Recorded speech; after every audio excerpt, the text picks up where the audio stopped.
We are back here with our final round coverage of the men's partnership 2018 at Bentwood Country Club. Got our next group coming up, 18 here. We have one really nice drive, pretty long, down in the middle of the fairway, as we have our second shot here coming up.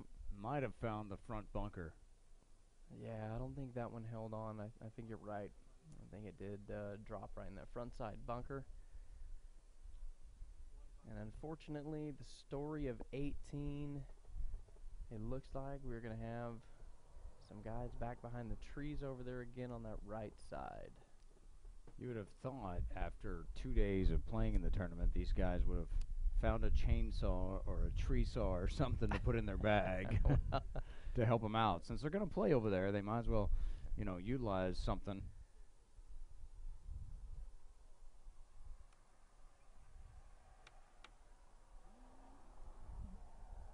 Looks like they have located it. They're probably taking a read now. It looks like he's got a hybrid out. Looks like he's telling our cameraman, hey, get out of my way. You're right in my line there, buddy. Yeah, get behind the tree, save yourself.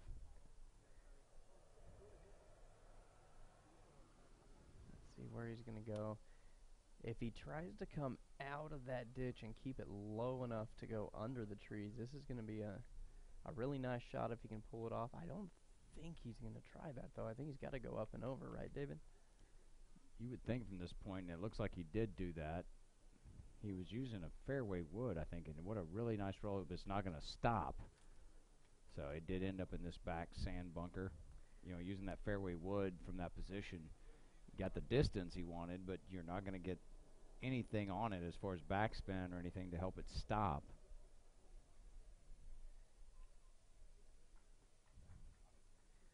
Yeah, that's definitely a tough shot to stop, like you said. It's almost impossible to control your spin at all with woods like that and hybrids. And unfortunately, the lie that he has now in that sand trap is he's pretty close right there to the edge, and he's not going to be able to get a full follow-through with his sand wedge coming out of there. So we'll see how he wants to play it, but we've seen some nice shots from that position, actually, so maybe he can make something work there. It's Alex Ramos in the purple shirt, getting ready to take his shot.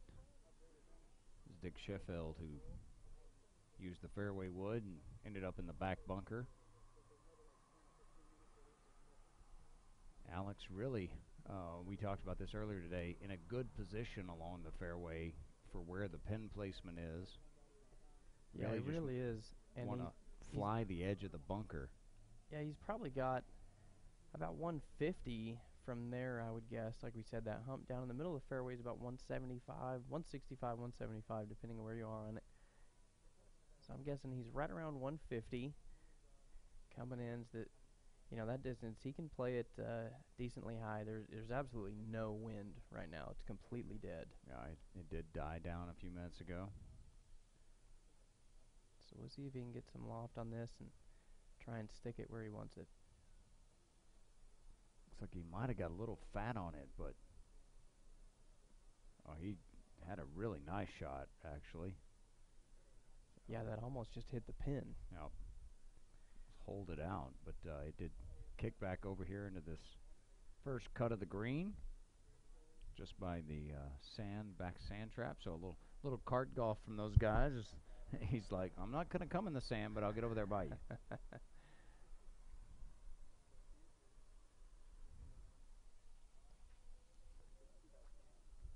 So we got another good-looking approach here. This is Jason Chesser. Yeah, he's a little further down the fairway. He's probably 135.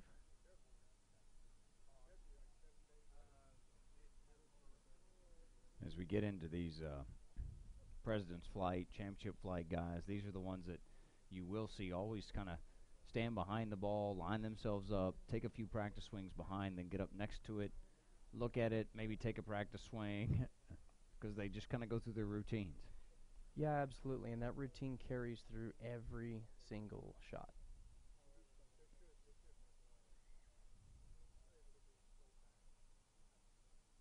Let himself settle.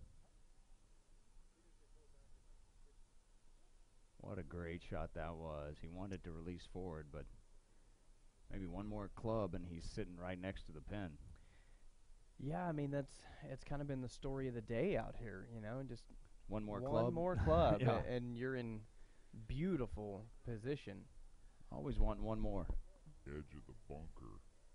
Yeah, he's probably got about 150 from there, I would guess. Looks like we got a replay here.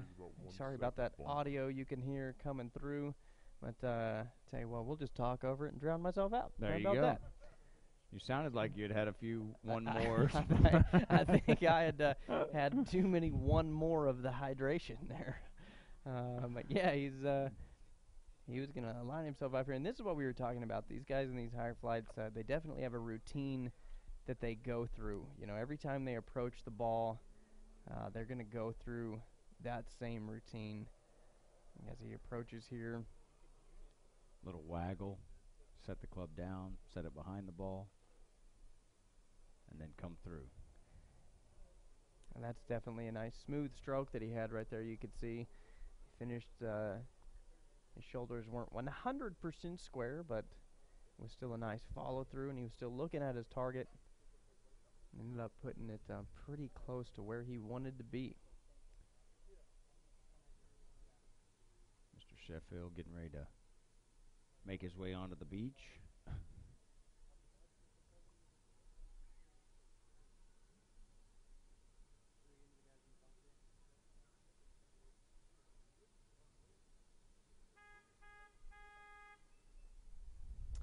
Sounds like we got some fans and some players over here.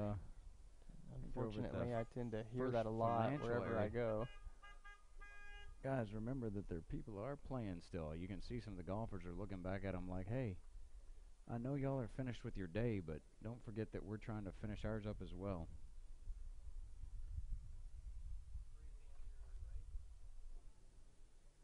I think they're over there around the keg. Yeah.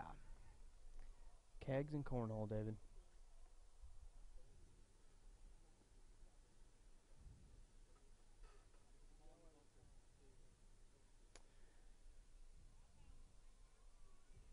So the shot here coming up.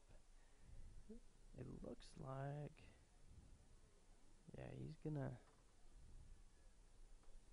have a tough out here out of the sand. And a real nice touch. It's going to roll a little further than he wanted it to. But again, from back here on this side of the green, he's going to have a pretty flat putt coming back. You see Mr. Sheffield there practicing his swing just outside the bunker before he steps down in.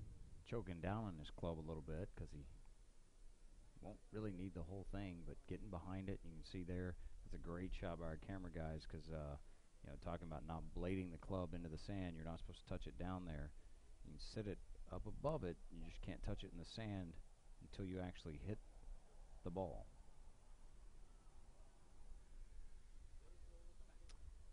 Fortunately, it looked like he just got the club a little too deep there. Came out a little fat, just caught too much sand. And it just didn't quite get out of that trap very far.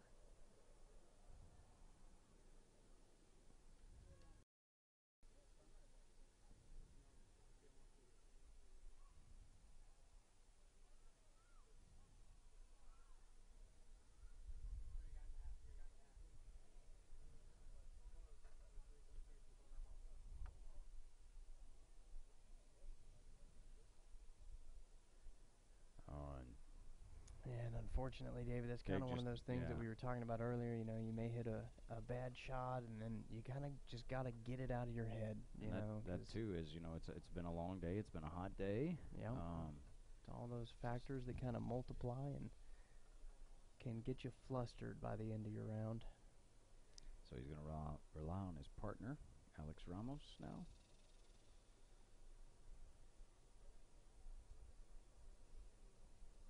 Look at this. He gave it a really good run right there. Yeah, that's a real nice shot there. And actually, I thought that he caught it a little fat. And I'm wondering if that actually helped him a little bit. because he left himself in nice position there. But it looked like he was a bit fat coming out.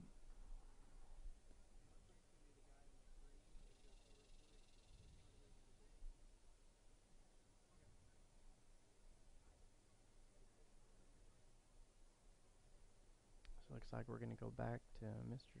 Sheffield again, I believe. He is off the green, so he should still be out here. Bob Cheshire and Jason Cheshire just kind of really trying to figure theirs out before they putt it.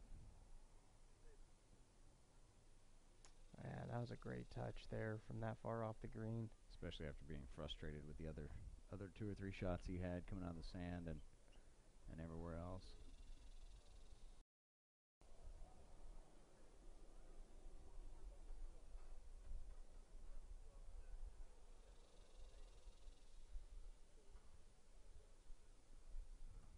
Alright, so he's going to have an uphill putt coming here. This is Jason Cheshire.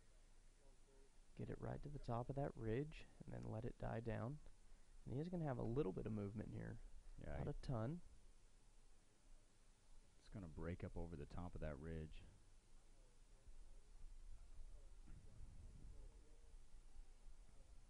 There's probably 2 more balls out from where he was right there. Yep. Good line, good read, but just 2 more balls out to his left and he buries that.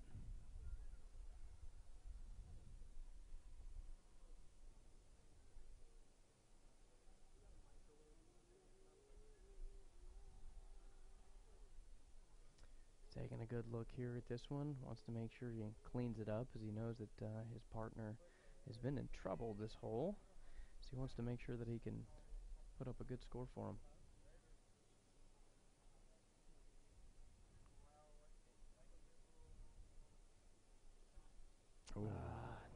Unfortunately, that one... He just almost hit it a little too hard. It's like he ran it right through the hole. Yeah, I think he wanted to just get that one in there and solidify the day. And we take a look at this previous putt one more time. You can see right at the end there, I think you're exactly right, David. I think if he had it a couple balls outside the cup on that line, it would have fallen right in.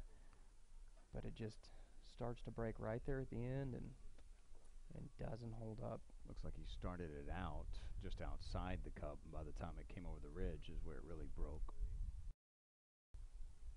So finishing out there, Alex Ramos and Jason Cheshire will finish his out.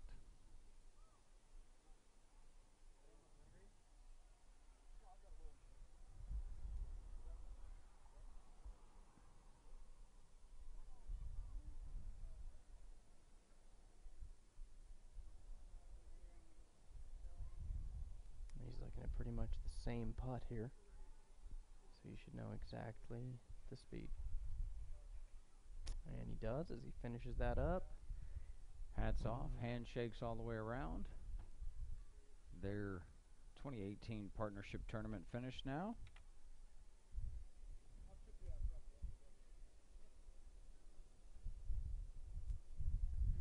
We'll see if Aaron Bailey can grab a couple of these guys and maybe find out exactly how much the heat has affected their game over these 3 days out here, breaking records. I think 108 every day they've played.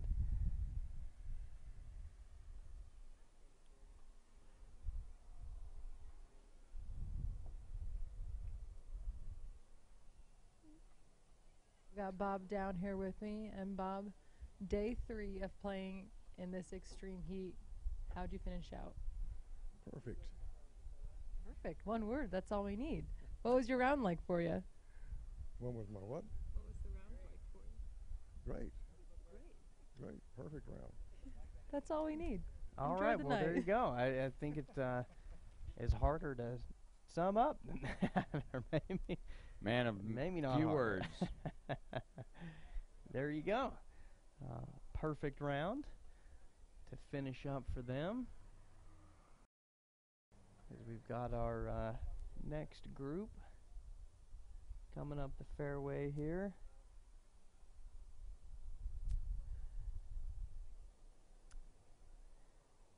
Looks like we have another shot right here off the side of the fairway.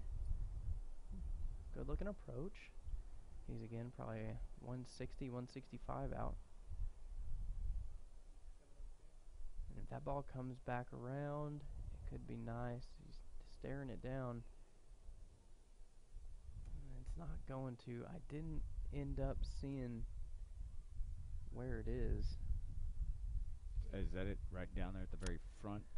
No, I believe that was the shot just before that, and I want to say he's off back here off our right side of the green, pretty far back, but I didn't see it. I saw a squirrel. Sorry, I got distracted.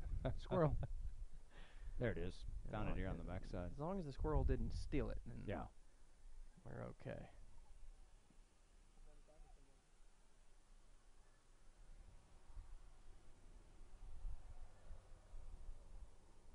Nice drive out in the fairway.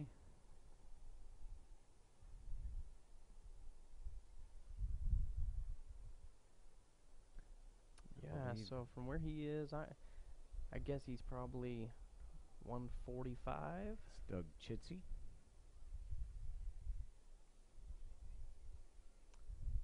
Doug lining up his shot.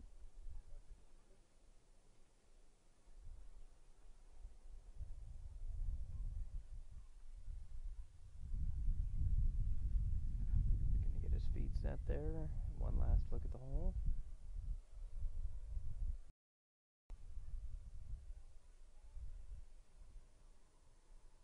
He's on it like he likes it. That one. I think he'll be happy with that. Not ecstatic. Yeah, absolutely. I mean, I hate to say it again, but it's one more club. Yeah, David, it just seems like that's the story of day 3 on 18.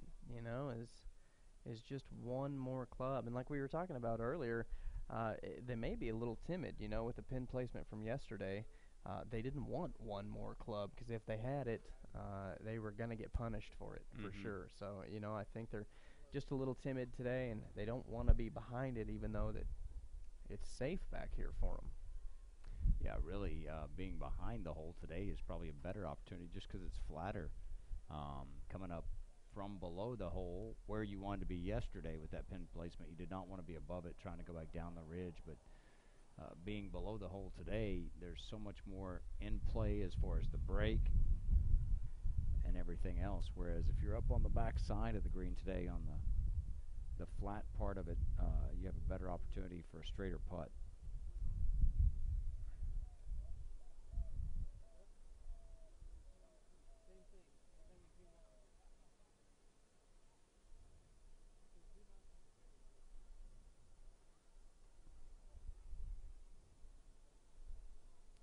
This again, the group of Bob Hollander, Jim Mundell, David Vance, and Doug Chitsey. And I believe Vance is going to be out here.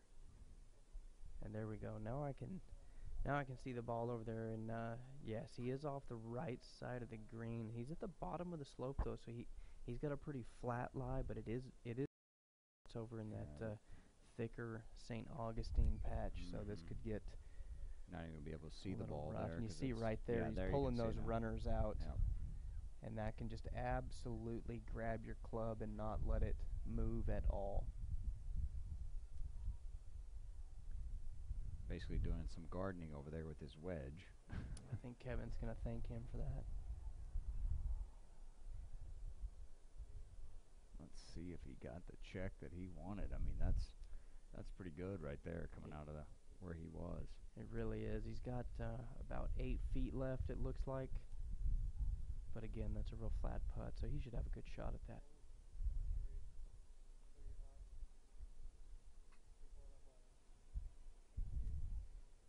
Oh, it's a good looking shot there, but unfortunately it's going to roll a little further than he wanted. Still a nice touch, though. Looks like Hollander's going to be next here, and he's just off the front of the green on that fringe. This again is an uphill putt, and you can see from the camera angle here how much this green actually slopes. I mean, Yeah. the green's almost up to his knees. And really, he should probably putt this towards the middle of the green because it comes back up over that break, and you'll see it come up over the hill right there, and then it's going to turn. And I mean, he had a good speed on it, but he needed to be more to the center of the green for that putt. Yeah, absolutely, and that's the putt that I think has been tricking a few of the guys out here today, because it's pretty much the exact same line that we saw a minute ago. It's just a couple balls further towards the center of the green, like you were saying. And it's deceptive.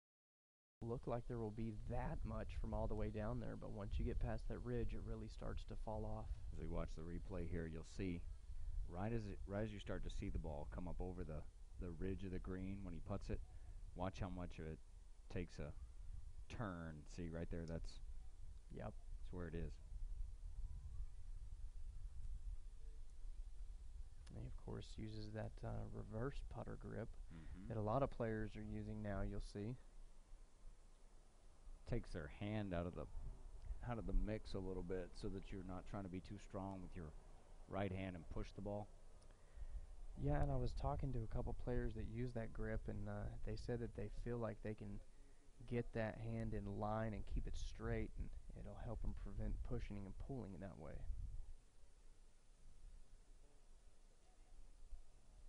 Should see with that effort there, he's not happy with it at all because he realized, oh yeah, there's that break there. Yeah, and it looks like just a bit of a misread there.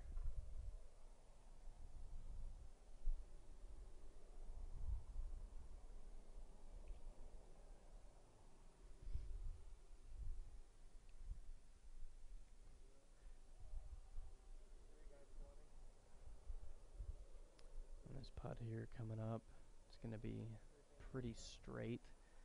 He's right on that ridge. He needs to just keep it firm enough to get it there. Good That's putt. a real good putt right there. Good putt.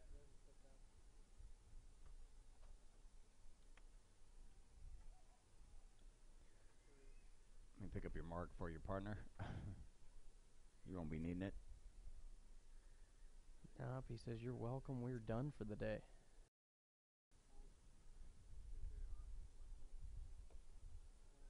Oh, Mundell makes a very nice putt there to finish out their day. Pick up that mark. Again, hats off and handshakes all the way around. Our next group coming up, that teed off at 1:34 this afternoon. Trey Cisco, Caitlin Horwood, Charles Hartsky, and Charles Odom.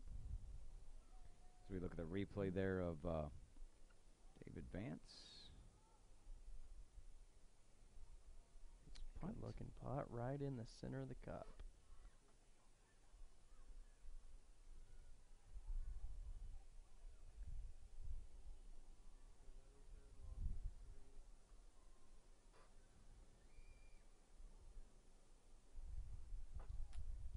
So now back out in the fairway there, I believe that is Caitlin Horwood.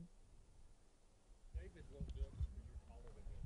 So Ask him. Aaron's down here, I think, with some of the guys. They finished Yeah, up. you guys. We've got Doug. David won't stand next to me because I'm too tall, but I got Doug. And we're going to ask him, Doug, how did you guys finish out today? Oh, we had a good day. I think we finished 3 under for the day. Had a good time with Jim and Bob, and it was a good tournament. Overall experience, how was it like? It was a great time. I think this is David and I's 20th year, David, playing Wow. together, and I guess no one else will play with us. So maybe that's the reason we keep doing that. Well, thanks for coming back. Have a good night. Oh, thanks a lot.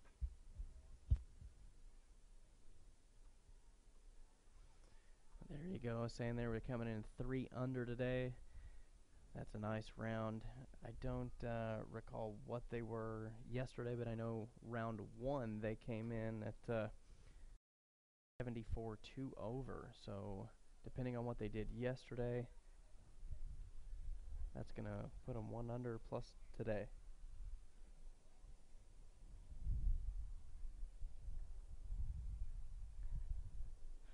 That's a real good looking shot right there.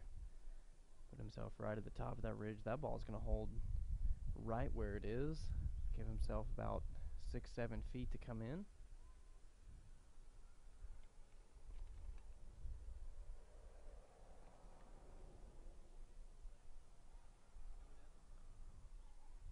I believe that is Charles Hartsky there, the lime green, and he has come all the way through the green and just a few feet off the back. And you know, I appreciate his effort there because I don't have to tell him he should have taken one more club. Yeah, no. He took one more club, and he did, and he's going to be just fine back here. Maybe one more club than he needed, so.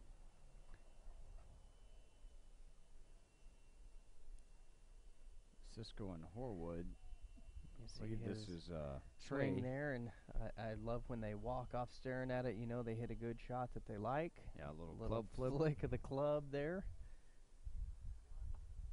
Trey Cisco now just out front of the green. I think this is his third shot. I believe it is.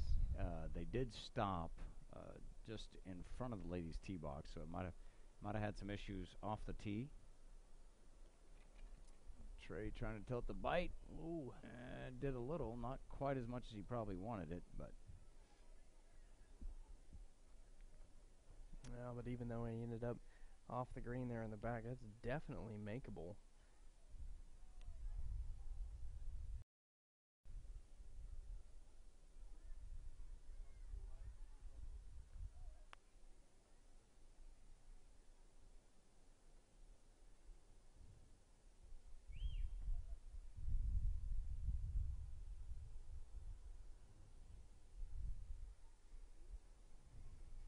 Got the caution yellow shirt on again today.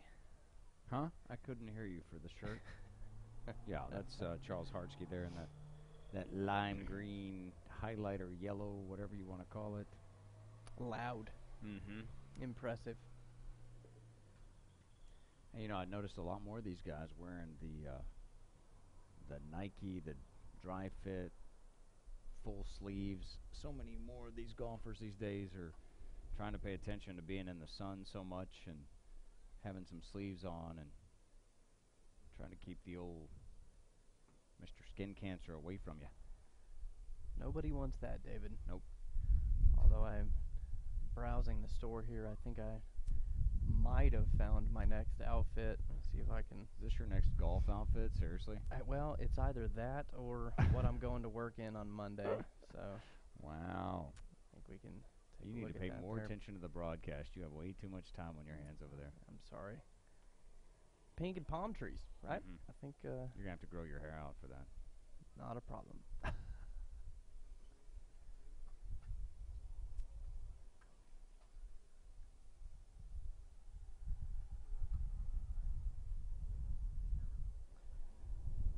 Chip and run here. That's going to release. He's asking for it. Yeah, that's a really good play.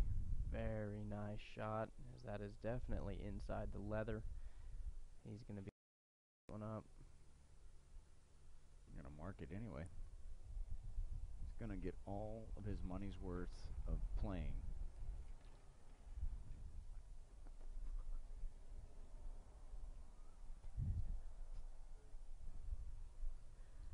He says, you know, I got 3 rounds out here and I'm going to take every single putt. There's nothing wrong with that.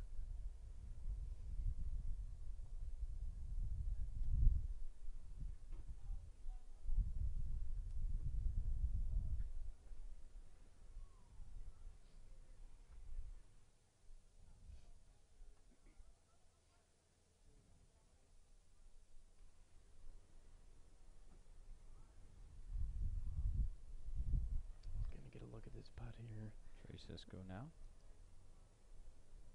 Coming down that fringe. Is it going to turn for him? Yo! And, you know, that one almost turned back in, David. The way he started it in the hop that one took coming off the fringe, I honestly thought it was going to hang and stay out there on the right, but it tried to turn and come back for him. It did, and I hope Charles was paying attention to what that did. That'll help him a little bit here. Yeah. And Charles has turned a lot more right there at the end. So a lot of the times it's speed of the putt. quick you hit it, whether or not it hits through that break.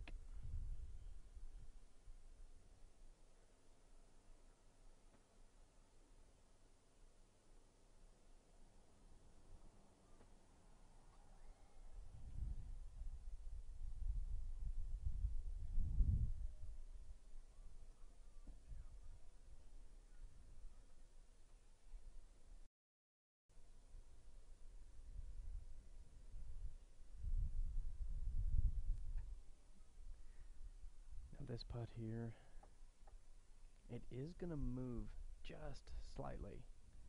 And he's definitely going to have to account for it. And I think we've seen quite a few guys actually from this position miss this putt today for that exact reason. They come in right on the bottom of the ridge, right as it starts to get flat, and I think they're expecting it to be pretty straight, and it has a little bit of break in it. Just didn't give it the old oomph to get it there. No. A couple more turns there, and I really think that one would have dropped center cup. So now, getting down to the nitty-gritty for these flights. We got 1, 2, 3, 4, 5, 6, 7, 8 groups left to finish up our coverage.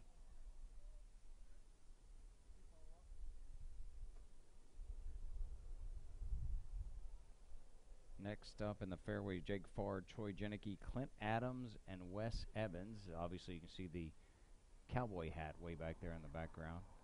Coming up in the golf cart, that of course be Wes Evans.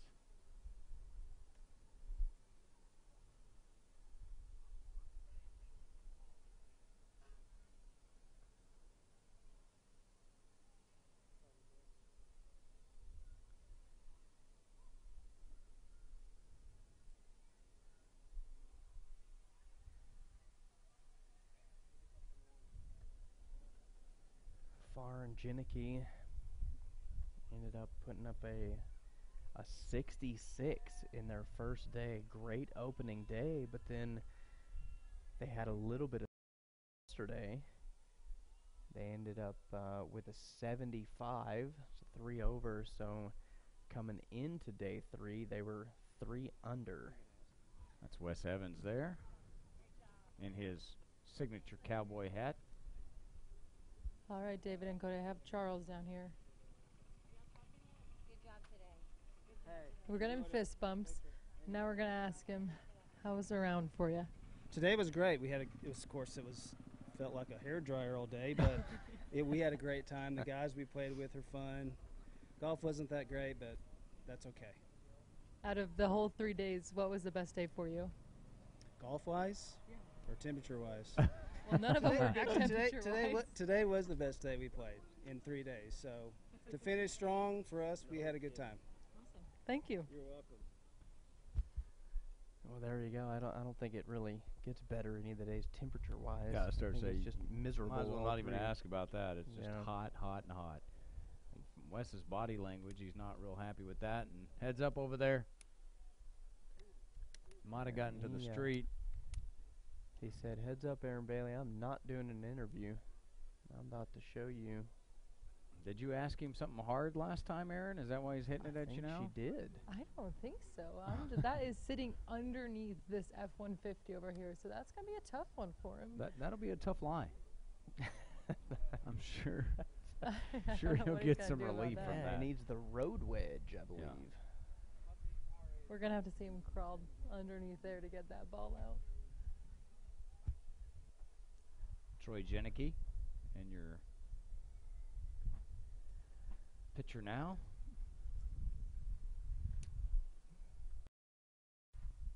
We got Evans and Adams playing with these guys out there. They've been pretty consistent. They came in with a 71 both days, so 1 under each day. As we take a look at Jenneke here. Played Troy a couple of times in some tennis matches, and as tall as he is and those long arms, I hate him at the net. That doesn't sound like a fun day right there. Got a good looking swing on that one. Is it going to come back for him to get to the green? No, it stayed out over there, St. Augustineville. Yeah, I think what that's we've what dubbed we're that. going to dub that Yeah. area. All that St. Augustine grass over St. there. Augustineville. Now then, Clint Adams.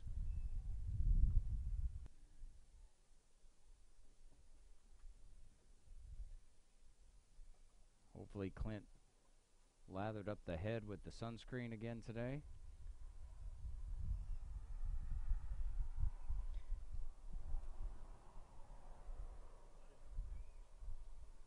He's asking for it to go to his right. And it stays to the left. And he's way past the green back here. But from back there, it's pretty open. I mean, heading back, and like we've said all day, it's pretty flat. So, see if he can put his third a little closer up here.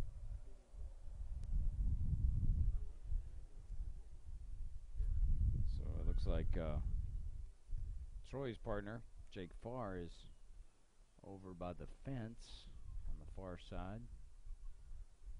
And I mean, when I say by the fence, I mean, if you see it right there, it is right by the... Oh, no, that's not... I thought that was... Where is it? I did the same thing, David. Maybe down the ravine. I thought that little white speck was the ball, but... It's just down out of the camera shot there.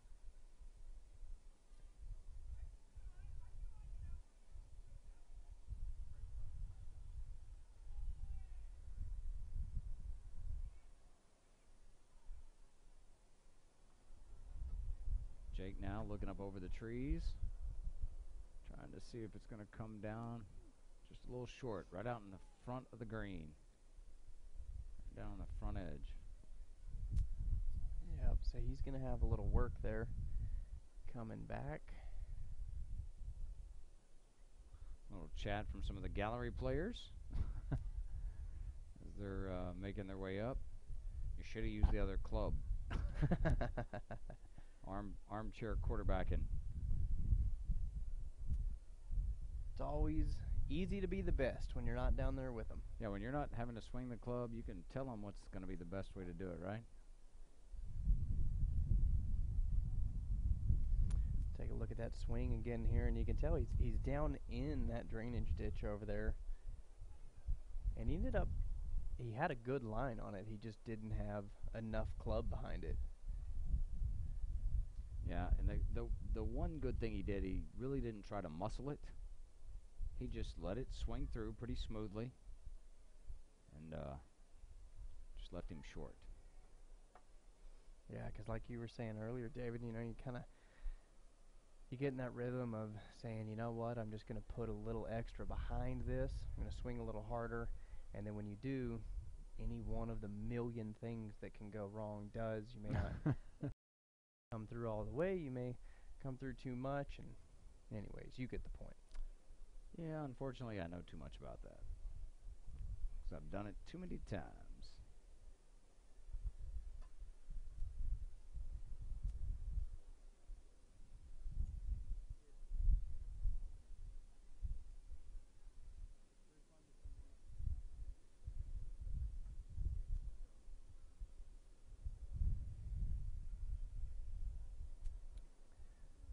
Looks like we're trying to decide who's out here. I would think Clint is as far back as he is behind the green. He's trying to take a look at a couple of things, see possibly where he wants to land it. If he lands it right here, if that's going to work out the best for releasing to the green, to the hole. If he wants to try to catch the fringe, or if he wants to hit it right on the green.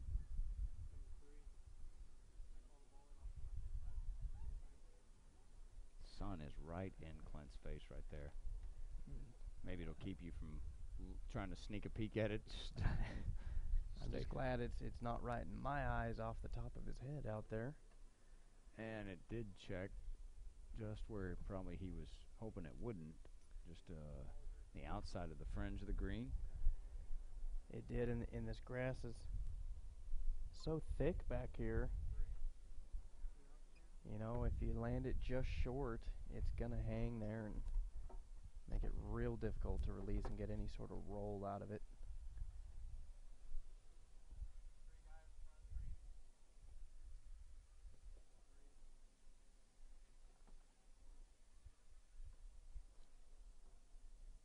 believe we're going to have our next shot coming in side of the green again.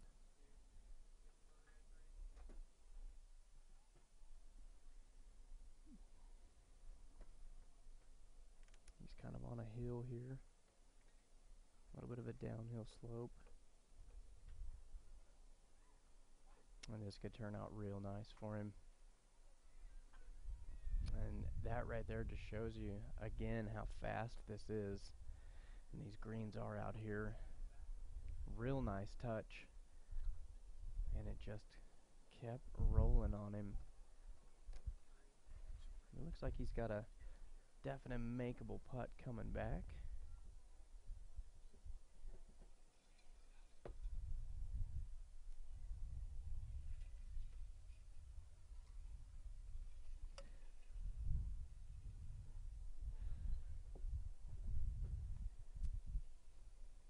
Right off the front of the green here.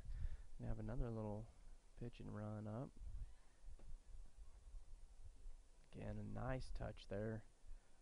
He's going to leave himself about 4 feet with a pretty flat putt. And yeah, pretty straight putt there, I would think. Yeah. Joined now again by Kevin Collins. David Wagner said, "You know what? See you guys. I'm Now outta he's here." the boss, I guess, so Yeah, he gets to make the call. They can do that. Yeah, good deal. Winding down, starting to see quite a few carts come down. Yeah, we're getting the nice entourages out here. It's nice to see all the support back in these guys. Yeah, for sure. There's a lot of people having a good time. I was over at the First Financial tent just a second ago, and there's just a downright party going on over there, so that's kind of cool. Did you get any cornhole in, Kevin? I did not. You know, I retired from cornhole. Well, your wife's still the She is the undefeated champion. She's the family champion. Yeah. Clint Adams stepping back and taking a look at his ball.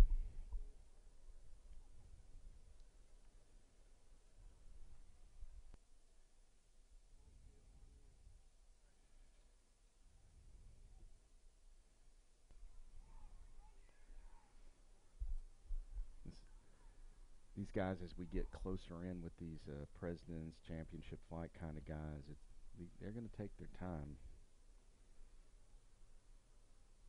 because they kind of know what they're doing, you know? You know, it's a thing I'm not used to. Mm-hmm. They actually can read the putts and stuff. Little slider off to the right there. Looks like he kind of started it that way, unfortunately. I mean, sometimes get it off the toe of the putter just a little bit, and it makes a big difference. Yeah, and as I was saying before, it looks like Adams and Evans were pretty consistent, putting up a 71 each day. Right. So we'll see how they fared today. You can see just in the corner of our TV screen, and Clint's got wiping that sweat off of his melon over there. It's pretty warm. I'm hoping he's got some sunscreen on that thing. That's what we were talking about. Nice putt. Nice Good finish looking there. putt right there.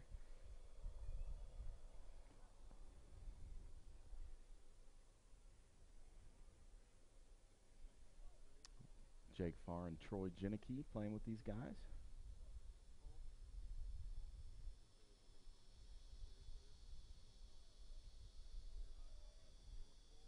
Nice putt. And notice how, you know, Clint with that backswing was just so consistent and solid. I mean, he just no worries on the back or the front part of that shot. Yeah, and we were speaking a second ago, Farr and Jenicky actually posted the lowest score in their flight on day one, and then day two, and they struggled a bit, they actually posted the second highest score. You know, there's so many times that happens. You know, you get your mojo going, and you kind of maybe start looking forward a little bit, and, you know, I'm in good shape. I'm in the lead in the flight and that kind of stuff, and sometimes that adverse pressure, that pressure of knowing that you're in the lead, can come back to haunt you as well. Yeah, it really does. Taking a look at this shot here, looked like he was right up against the fence there. You know, I don't know if he was on the fence or not, but he was able to get a swing. This is the team that Darrell Weldon, Sean Bishop, Joe Coronado, and Todd Horton coming in. Teed off at 150 today. Both of these teams are hanging in there right there together. We were talking about this earlier. It can be a little nerve-rattling when you're playing right next to the guys that you're chasing all day. Right.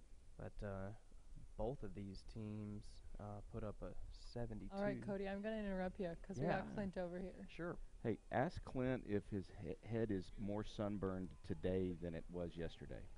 We have a question from Kevin for you before we talk about your golf game. Come on, Kevin. Is your head more sunburned today than it was yesterday? Absolutely not. A lot of sunscreen every 3 holes, but it's probably just tapped. I promise you right now it is. And talk to us. You're done with day 3. How was this day for you? Day wasn't. It was fun. Had some great partners to play with. Wes is awesome, but I didn't play good. Wes played real good, but it was awesome. We had a great time. I mean, the place was great all weekend. They enjoyed the shit out of it. And you had to carry your team on the 18th hole since he went under a car. Yeah, he ain't worth his flip. I'd already told him. But I still made bogey, but we had a good time. We didn't play very well this weekend. No putts fell at all. Yes, ma'am. But it was a great tournament. Appreciate y'all. But you're finished, so go have some fun. On it. Thank you. And that's something that we've been hearing pretty much all the way out from all the teams here. Is the putts just haven't been falling. Yeah, and it's interesting. In every flight, there's going to be one team where those putts do fall, at the end, and that's going to be the difference. Just 1 or 2 putts can be the difference in the entire tournament. Yep, it really is. And as we look at these teams coming up, again, like I was saying, they were putting up the same score in day 1, and then they were only 1 stroke different day 2. Bishop and Weldon put up a 68, and Coronado and Horton put up a 69. So curious Joe to Coronado, see how these guys did. Really good golfer. This will be a good shot for us to take a look at. He's got a nice smooth stroke. Keeps his head down. Turn those shoulders. Little nice smooth finish all the way through. Heel comes up. And he's going to be nice and safe on the dance floor. Yeah, that really was a very nice swing right there. And well, it's Joe grew up playing. His father, Joe Senior, plays as well. Plays every day in our noon grape and in our 1 o'clock games and stuff. And it's like father, like son. He's pretty solid all the way across the board, and played some high school golf, and that kind of stuff helps when you get out here under pressure. Absolutely. The more you can be used to it, the easier it becomes learned behavior. This is not a bad spot to be in either. Coming into the front part of the green, even though it's a little more narrow, he should be able to run it. That's exactly what I was going to say. He's kind of hit a running shot that he's kind of playing the green as against itself a little bit, and that's really going to be a good shot. And that's a great example of West Texas golf there. I don't think he may have had some tree trouble that we couldn't see, but in reality, it looked to me like that was his plan from the beginning. Yeah, you're exactly right, and he needed that shot because I believe he was hitting 3 there. Right. He was off behind the trees on his drive, and then he just didn't have a clean out from where he was. Well, and you know what? Now he's at least in a position to score. Right. He may could. It's a tough putt, but I mean, it's not outside the range to think that he could make it.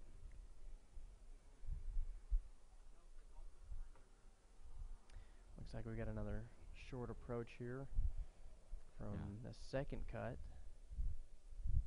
And you can see the top of the ball there, not from our camera angle, but from here we can. So it looked like the ball came out nice and clean. Really, really nice ball right there. That could go in the hole, ladies and gentlemen. Get in the hole. Great shot. There's nothing better than not having to putt. I think if you went to every single team, whether you're in the 8th flight or you're in the championship flight, if you can get through a hole and not have to putt, you should have to drink a beer right after you do that, just as a celebration of something. Well, I think if someone was anywhere in the vicinity and just kind of stomped on the ground a little bit there, that one would have fallen. Yeah, that was a great golf shot. Yeah, very nice. Coming in from back behind us. Probably can't even get a camera on that. He's behind the tree over here.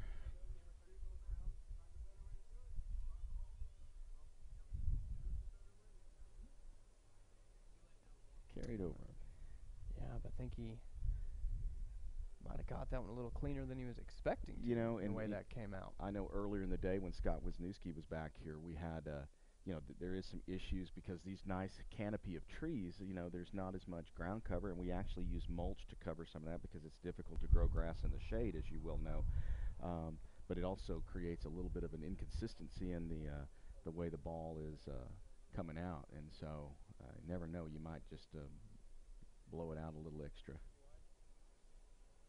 Nice easy par there.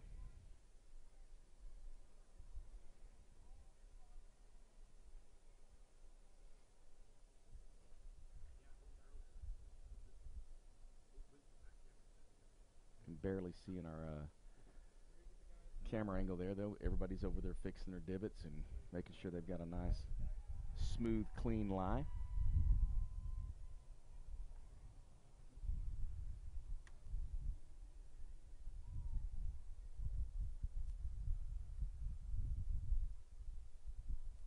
You know, for you and me, Cody, it's, you know, we just don't have the mentality to look at the green that long and pay attention.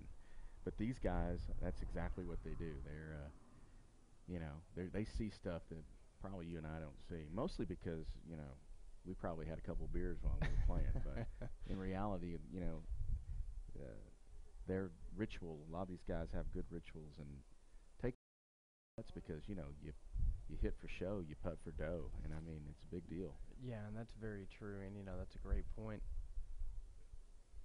Nice run here. That should roll right. Ooh. Oh, just off the edge. Yeah, and we've been sitting here for 3 days, and everybody who's putted from there has had a little more break than that. That was really kind of interesting. I don't know exactly how that happened, but definitely I was thinking that was going in the hole.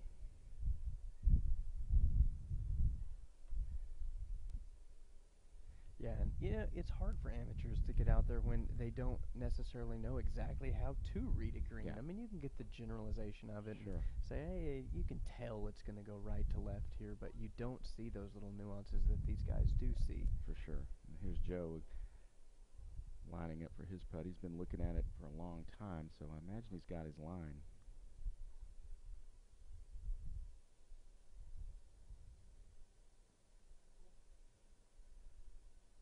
Did not break as much. And that looks, you know, they look back at each other and they're like, how did that not go back to the right? Because it sure looked like it was going to. But nice easy par to finish up for Mr. Coronado and his group. Yeah, we'll take another look at this putt again here from the right side. And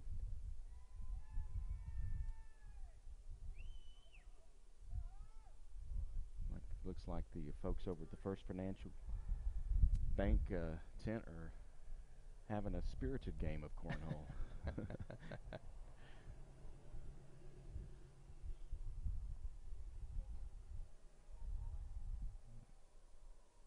Let's see if he went to school on that. That's a heck of a good putt. Oh, man. You know, it was interesting. Both of those putts were very close.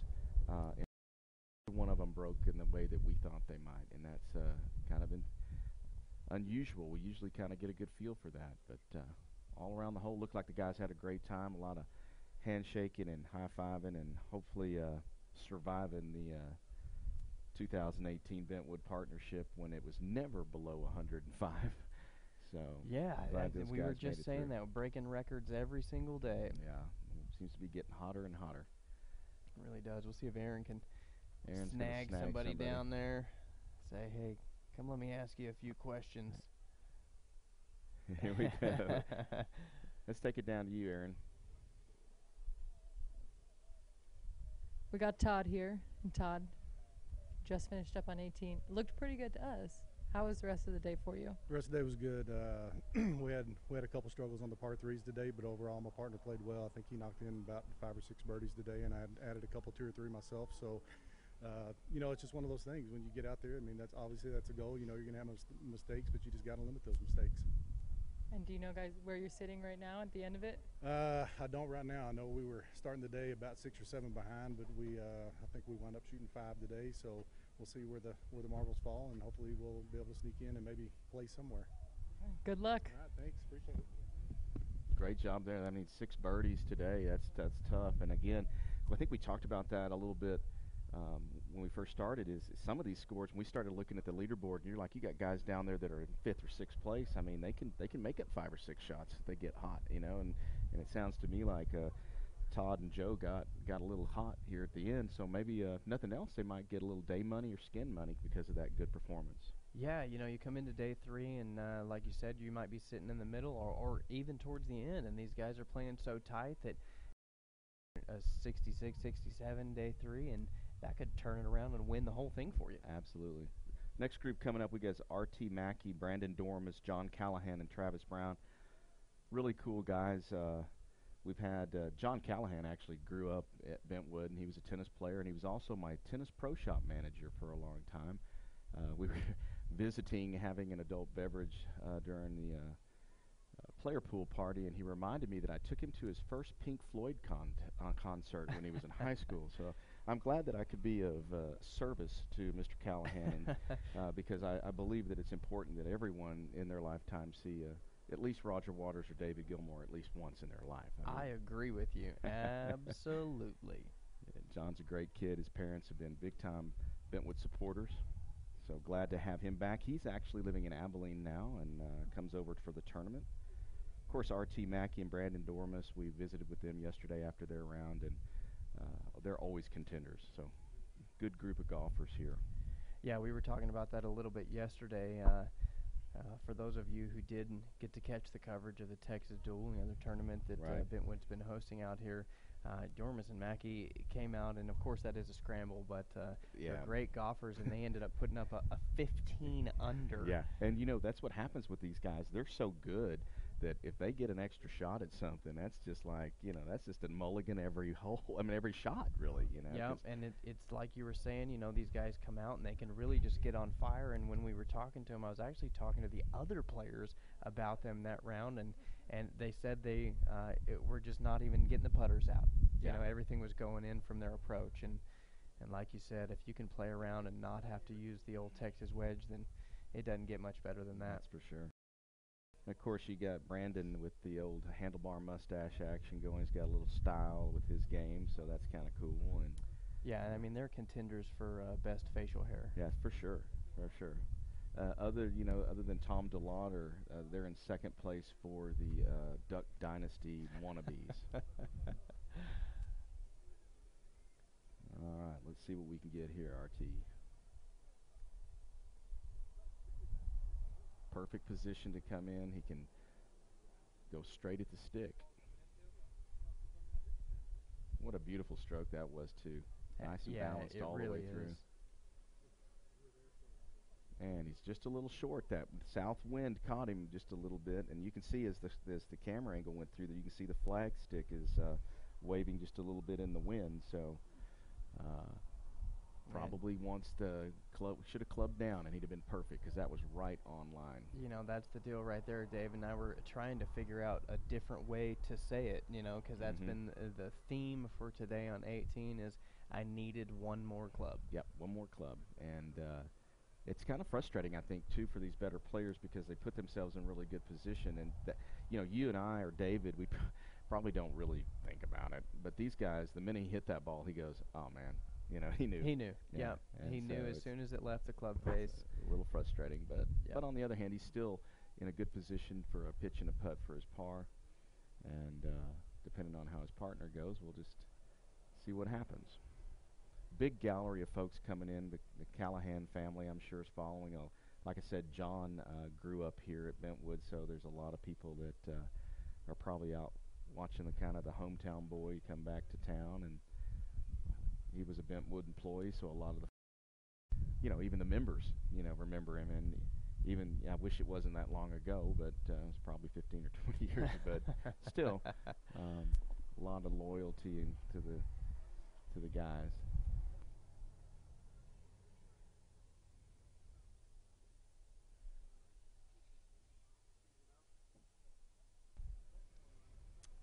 Heading out to their balls here.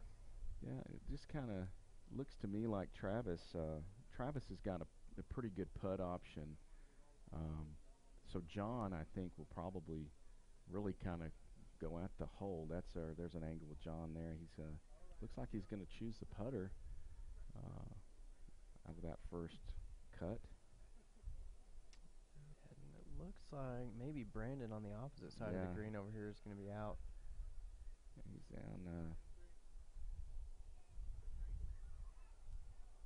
nice stroke that was, too. And it'll release. That ball's going to release. He got to the edge of the shelf, though. Guy plays as good as he does is probably not as happy because he's not as close, but he's probably going to be a pretty good chance of making that putt. Yeah, you see me hit that shot, and I'm running around the green ecstatic. Yeah, you see him hit that shot, and he kind of hangs his head a little bit. Well, it's like I said, in tennis player rules, I mean, that's in. I mean, that's a gimme. We'll see who takes the chance next time. Looks like we got the hole surrounded.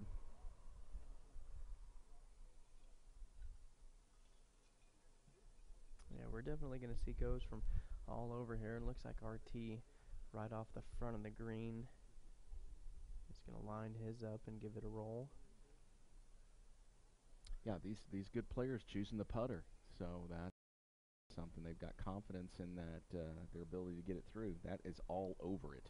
A little bit more speed, and when you come out of that first cut like that, you really want to get that ball moving, and sometimes that's what causes it to maybe come off the club a little hotter. And he had that one so close, it might have actually gone over the edge of the hole there. Yeah, it did. It was right on line. You know, when you're taking this shot, and we're going to see John, our camera angles are going to go, he's about to take his shot, but if he gets his hands a little bit in front of the ball at the contact, that'll create a little topspin. Unfortunately, he did not hit the shot he wanted to hit there. No, and I think he knew. We knew. He was probably remembering that Pink Floyd concert about that time.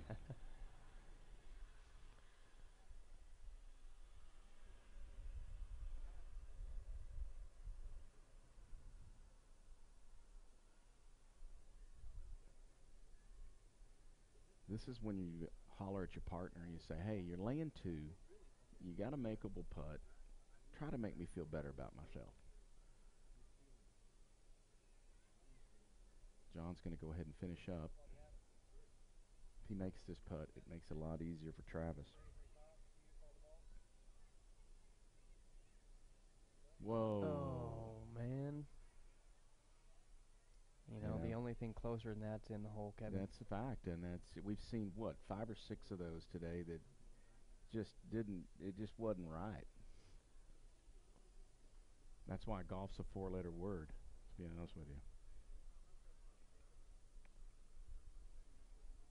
He's going to get down and help his partner here. Yeah, and Travis is a very accomplished golfer, and he and John work really well together. They've been friends for a long time, and hopefully he can get some good karma.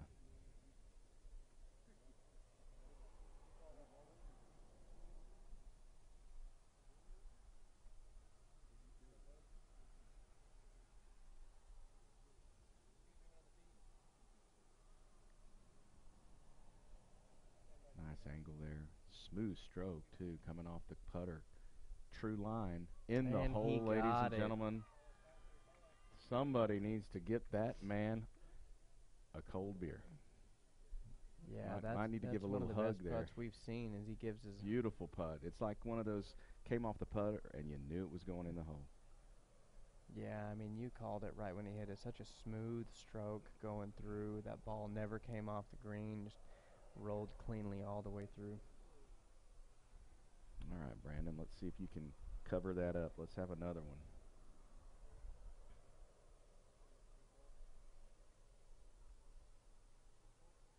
Did not break. Did not break. Actually, that's RT. Sorry about that. But now this is the time these guys need to take a deep breath because they need to make one of these. Because they don't want to give up a stroke. Not this late. No, you know, when you give one up early, it's not the end of the world. You know, you got time to make it back up, but you just can't afford it at the end of a round. That's absolutely correct.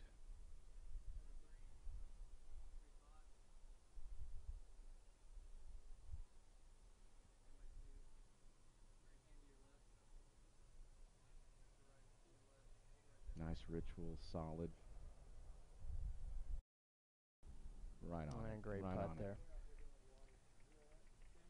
Really, really good golf there, gentlemen.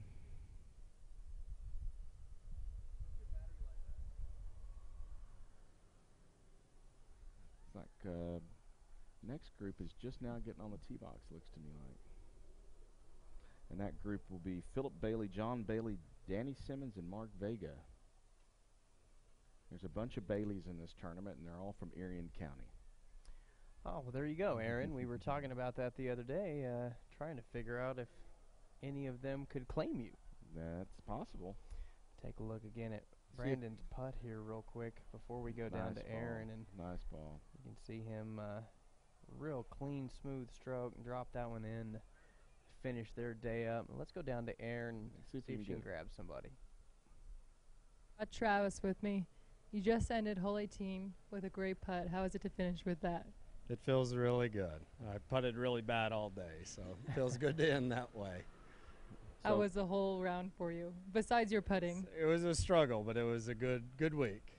Yeah. Are you guys happy the 3 days are over? Yeah. No. I mean, it was a lot of fun. We look forward to next year, and thank y'all for hosting such a good tournament. Hey, Aaron, if you can, ask John why he didn't get the ball out of the hole for Travis and wash his ball and carry his clubs after that putt. John, they have a question for you. Kevin wants to know why you didn't get his ball out and wash it for him. Because I've been carrying him all day, and it was about time that he did something properly. I get it. Fair enough. They get it. Go celebrate, guys. Fair enough. Well, there you go. Nothing like an honest partnership. I think that's important. Yeah, he said, I might a little bit from carrying you today. I appreciate you coming in and pulling your own weight as we finish up our round. Well, and clearly Travis is just a camera hound. He just wanted to be on camera before he made his first putt. So if we'd have had more cameras out, he'd probably played a lot better. Yeah, maybe there's the key. Maybe we need to get some cameras on every hole out here and see what these guys can do. Yeah, there might be a couple of guys that don't like that. You never know what they're doing out there. All right, here we go. Phillip and John, like I said, the Erie County boys. They play this tournament every year. They play a lot of golf all over West Texas. They're kind of great guys. Danny Simmons and Mark Vega, both Bentwood guys. Danny, like I said yesterday, is a retired sheriff who actually spent 3 or 4 years in Iraq right after the Iraq War, and he trained police officers over there and served not necessarily in a capacity in military, but as a civilian over there training. And if you ever had an opportunity to visit with him, he's got some really great stories, some pretty scary stories, but great character. Plays a lot of golf out here, and we just like having him in our community because, I mean, dude, if you've been in Iraq, we can call him if we need something done. He probably can figure it out. That's a great point. Yeah, he's playing with Mark Vega, who is an insurance guy, also a really good tennis player.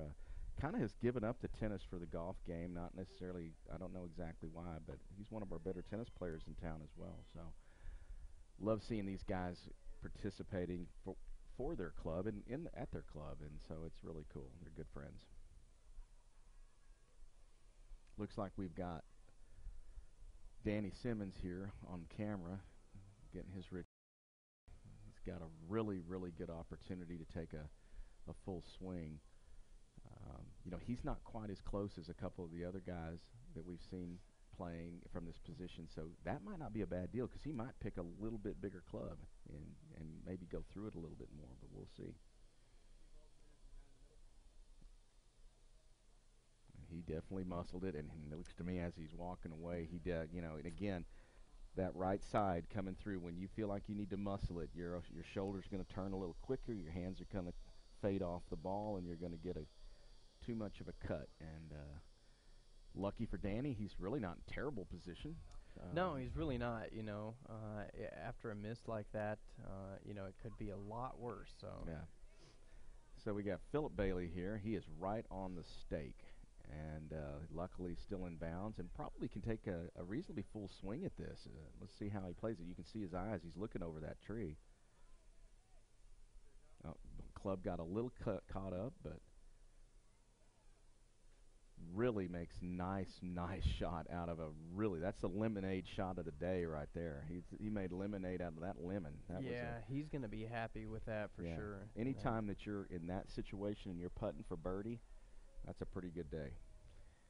And the team of Bailey and Bailey came into day 3 leading, put up a 68 round 1, a 66 round 2. So we'll see if they were able to continue that streak of bettering their score each day. Yeah, they've, these guys are veteran tournament players, and so I would bet with them.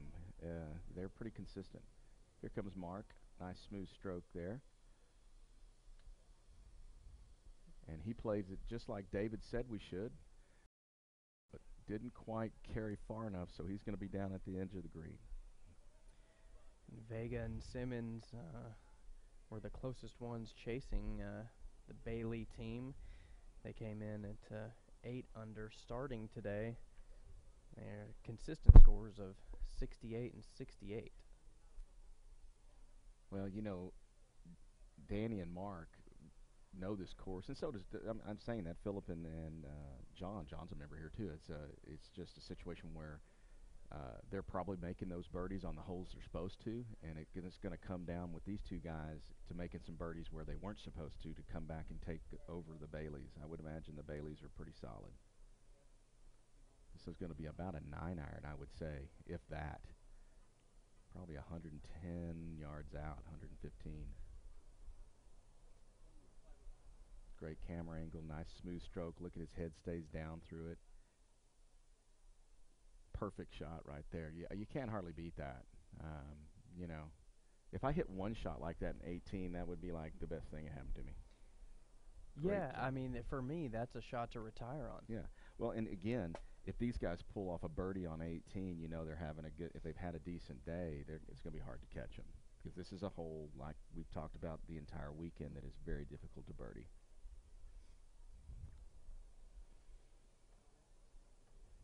Great camera angle. I know that people are watching this on the stream, but on our video screen, it's just so nice and clear. The cameras that we've got here, it's just really nice. The KLST KSAN guys, you guys have got some rock star equipment, so we really appreciate it. It's almost like I'm right there with them when we're looking on our video camera here. There's a great shot there, like you were just how close he put that ball. Well, and he landed soft 4 too, feet out. And it's late in the day, course is dried out. It's actually, we're starting to see the sun's kind of going down, so it's going to cool off a little bit. But he landed that ball so soft, and that's all a matter of not squeezing that club so hard and just letting it do the work and not bullying the ball, if you will.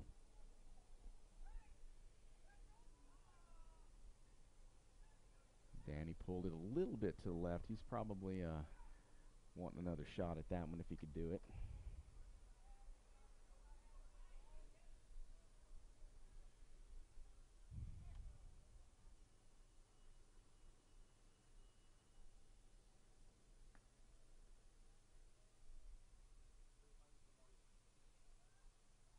I think the wind has kind of died down as the afternoon has gone on. It really has, and probably for about an hour now, we just haven't had much of a breeze at all out here. It's definitely gotten still. Well, unfortunately, I think, according to the chief meteorologist, we're not getting much of a break from this for a little bit. I'm hopeful maybe he's wrong. Weatherman's the best job to have, because you don't even have to be right, but hopefully he's wrong. But it sounds to me like we're in for some more heat. I ask him every day what it's going to do, and when they say that it's not going to rain, I tell him to change it, but Doesn't he just work out. won't get it done for me. Nice roll up there from Mark. I mean, and you could see, he picked his stuff up pretty quick. He knew that he was going to be close, but that he also knows that break, and he knew that break was coming. But he's got a nice straight putt or an easy par to finish out his day.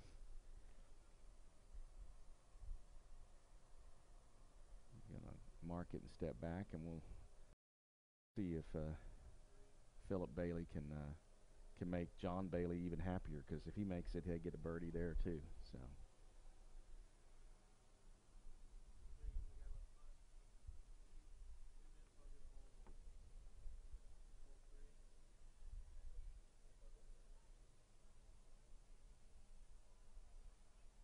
Looks like he's found his spot. He looked at it for a while.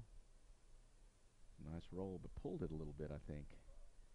Yeah, I think he did. I think there was just a little bit of a pull. he knew exactly where he wanted to put it, and he had a great roll on it. He might have just caught it off the toe. It's cool too, because the first couple of days, a lot of those putts might have rolled on past because of the pin placements, but these guys are, we're getting a consistent element, at least for a putt coming back, and we're still seeing some misses because it's not necessarily an easy putt, but it's not rolling off the front of the green and that sort of stuff. See if Danny can finish strong here.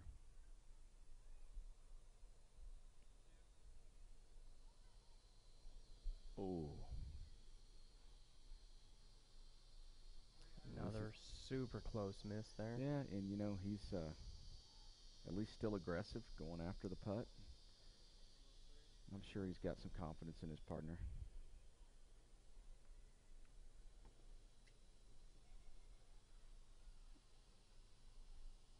And you can see how these guys sit there and place the ball, and what they're doing is a lot of them will have a mark on it, or they'll line up like if it says Titleist, they'll line it up straight towards the hole and that sort of stuff. They'll actually use their ball to help aim, and so that's why you see them kind of sit down there for a second, because they're a little bit superstitious, and they're gonna put that ball the same way every time so they can read it. Well, and it's a great strategy, especially for amateurs. I mean, I started doing it myself. I started watching that ball, like you said, if you have a mark or something like that. Great birdie. Great putt there. But yeah, you can really watch that putter head come through and make contact exactly where you want it to on that ball. And visualization is a big part of this game. I mean, standing over it and seeing that Titleist line up and be able to visualize it rolling forward, it really helps the brain to kind of focus and put all that stuff together. So, nice, great birdie there for our friend Mr. Bailey. And there's Danny finishing with his bogey. He's getting out of the way, so hopefully Mark can end the day on a pretty good note with his little 3-footer here.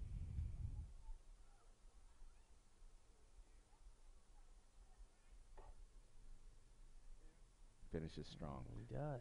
All right, and here you go, Kevin.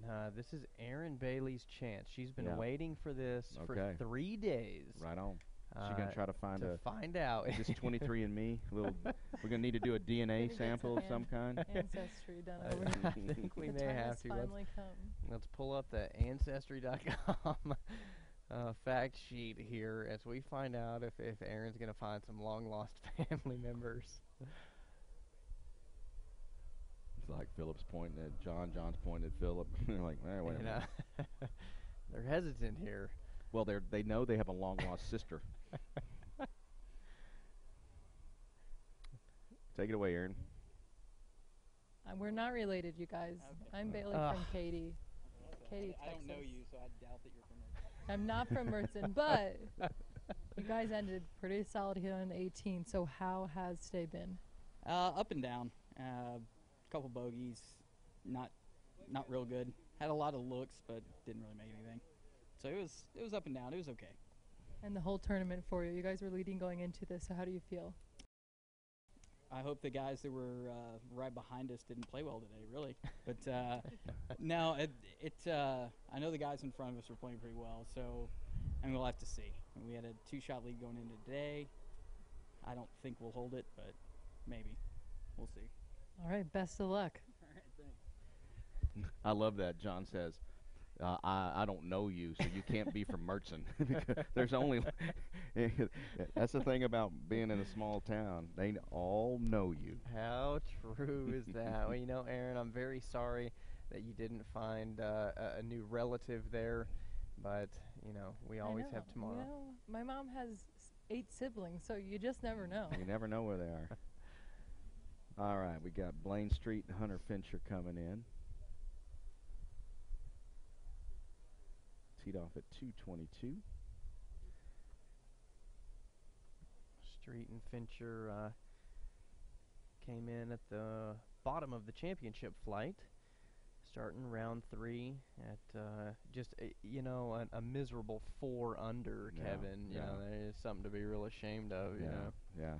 Well, and on the tee sheet it lists just them, and when we have an odd number in a flight, what we'll have is we'll have another group or some volunteers play along with them for 2 reasons. One, for the scoring, but also to keep the rhythm and stuff and keep the balance between when you've got 4 guys playing and then you've got 2 behind, it kind of helps to find them. It looks like we've got Ricky Kelly, and can't see who the other person that are playing as the decoys, if you will, or the added extras.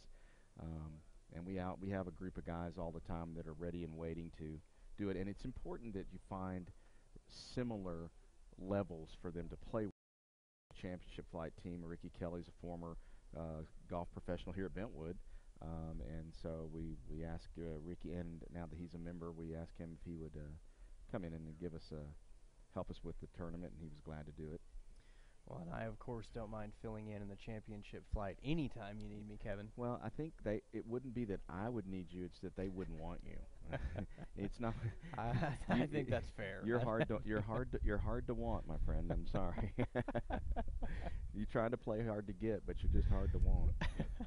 But it is important to these guys to have a balance, and glad these guys came in and helped us out. What a great swing right there, and he's going to love that result. You know, yeah, and I mean, it's awesome, the smoothness of that stroke. It's like, and you can see that as we've watched over the weekend. These guys in the championship flight, it looks like they're not even, it's effortless. It's just not anything stiff or tight. Yeah, it really is. As we take a look here at that swing that replay again. is, I mean, that's as good as anything you'll see on the tour. And that finish, you know, you look at it, how he sets it up. He's got his feet nice, shoulder width apart. And then just, I mean, completely in control all the way up behind his head. And the end result, a little 5-footer for birdie. And that's how you play golf. I mean, we've been here for 3 days, and that's all we had to say. I think we're done now, right? I think we can head in. That's awesome. But it's really nice. Like this replay function we've had is just awesome, because it gives us that opportunity to not only analyze, not that we can really analyze these guys like anything, but you know, it's great to be able to watch them and slow it down and that stuff. So yeah, for sure. I mean, you know, I can tell you all day long how gorgeous it looks, you know, and how great of a job you're doing. But no, you're exactly right. And for the viewers out there, I'm really glad that we have that for them, so they themselves can take a look and go, man, you know, he just put that one. Well, it's 5 feet from the hole, and he's 180 out. I want to watch that swing. And it kind of serves two purposes. One, when you see these really good guys, you can go, wow, that's what it looks like. But then you see some of the guys that aren't so good, you're like, oh, I'm kind of okay. You know, so it helps to be able to see, you know, both sides of the coin for these guys. And you can see the great ones, but you also see the guys that have the same kind of issues that all of us have. And they're competing in this tournament. So, you know, I highly recommend, if you're interested in golf, to, you know, don't be afraid to enter some of these events, because they're a lot of fun. I mean, just a minute ago over at the First Financial Bank tent, they were doing the Macarena or something, and screaming and hollering, and we had dance competition going on. And so just a great time out here at the club.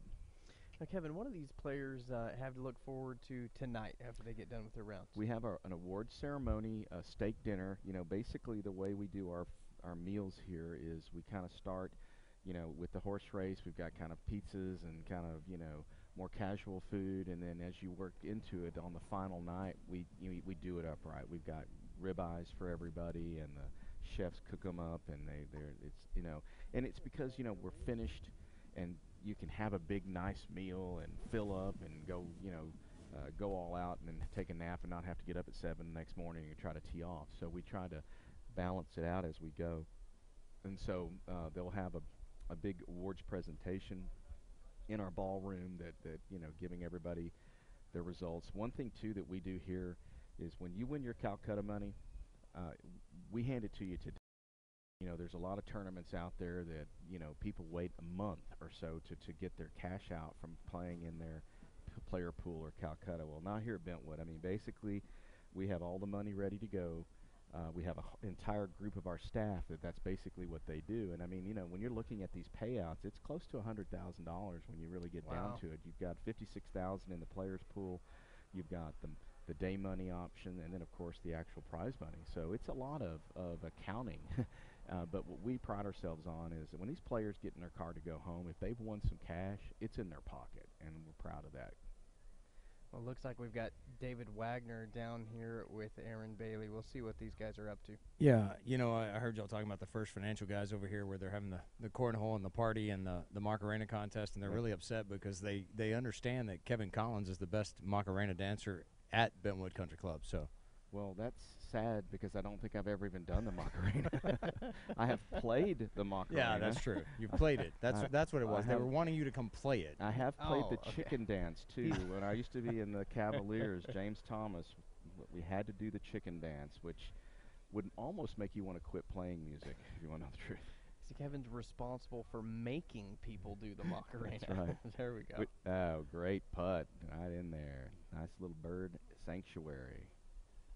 Again, this group here, you know, this is there's just a twosome in here, so just a couple of guys that are playing along with them to finish out the round. Right, right. And we were talking about that, David, earlier. We try to pair those up with like-minded type players. I know Ricky's like-minded like me because he lost his ball over here. Which I think he was trying a David Wagner shot, and we can't find it. So we've looked here for about 10 minutes. Well, I think maybe he does tennis player rules. He can just have a par. Sounds fair enough. He says it came right over this tree over here and right at us, and it should have scattered the whole gallery that was hanging out over here a while ago. Well, most of those people have been drinking since noon. So yeah, I don't think even if it hit any of those people, they would know it because they're drunk already. So. All right, get back to the real golf over here. Got a nice birdie opportunity here for our championship flight guys. We appreciate them coming over and playing. Blaine Street and Hunter Venture.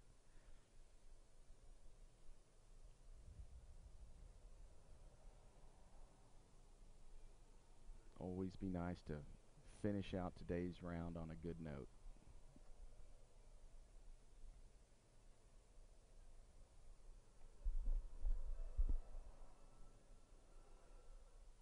This is, you know, from the very first day today, or first part of the day, we've said this is where you want to be. He's right on line with a nice putt right up on the edge of the shelf there.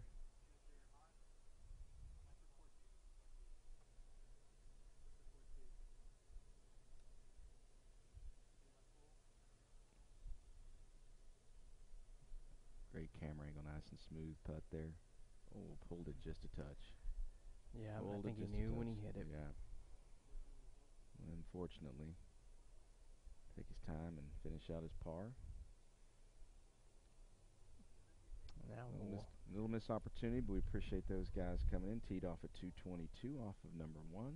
Little handshakes all the way around. Next group coming in, Blake Parks, Hunter Hendricks, Zach Drennan, and John Lummis. I'll take a look at that putt one more time here. With his hands not holding on to the grip too tight.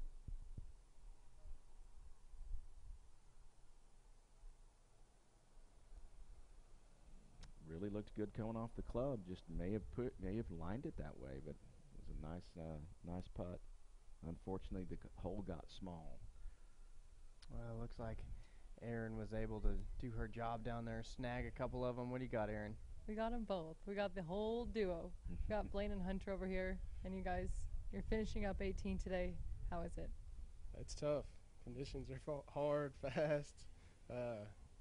We were so far back that we didn't have much to lose. Exactly. So now you're finished. You're going to wait for the awards. You ready to celebrate? Absolutely.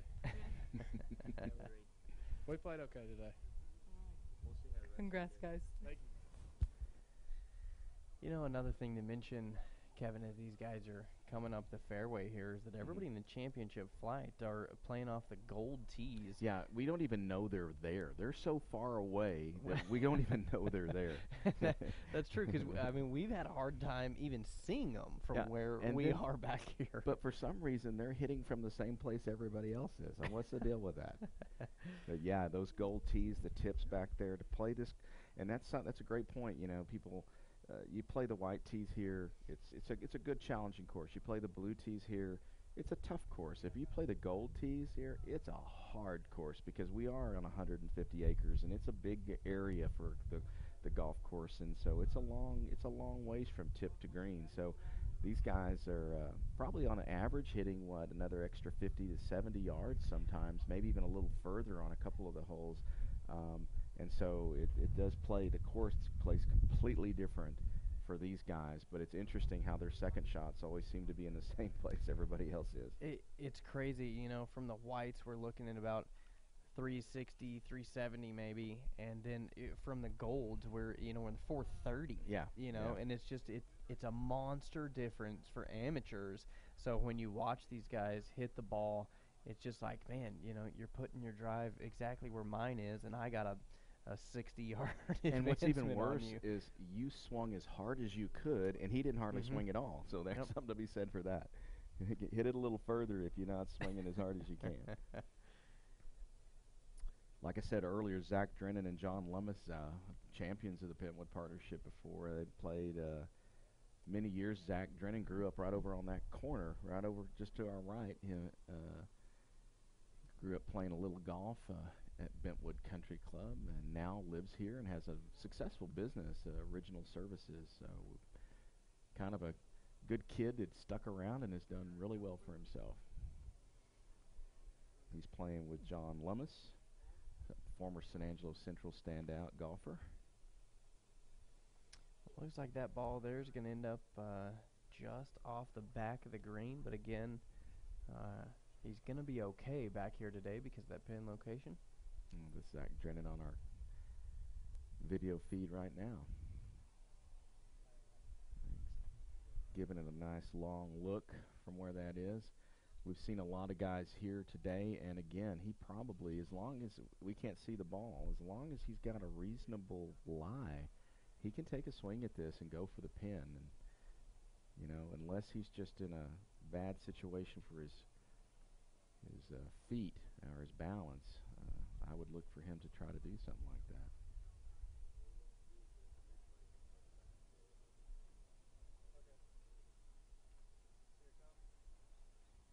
Looks like it came out pretty good, but he doesn't look too happy with it.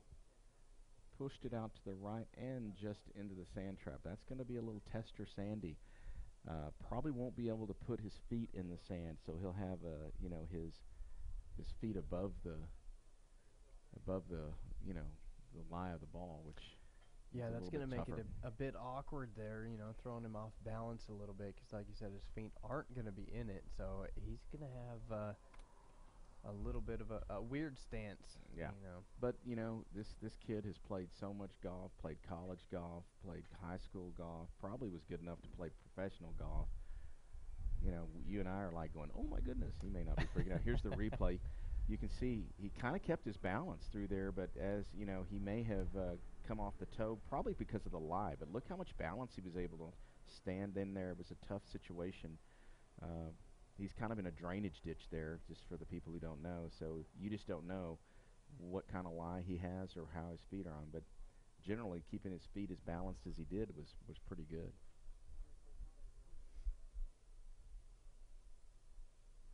So we got an approach from right in the middle of the fairway here. Yeah, this is the place to be. He's probably, what do you think, 160 out from there? Yeah, I would think so. For a guy like these guys, probably an 8-iron. Nice smooth stroke. Look, high finish there. He's trying to get that ball up. Trailed off a little to the right. Maybe a little wind, but still on the dance floor. Got an opportunity to take a putt at it.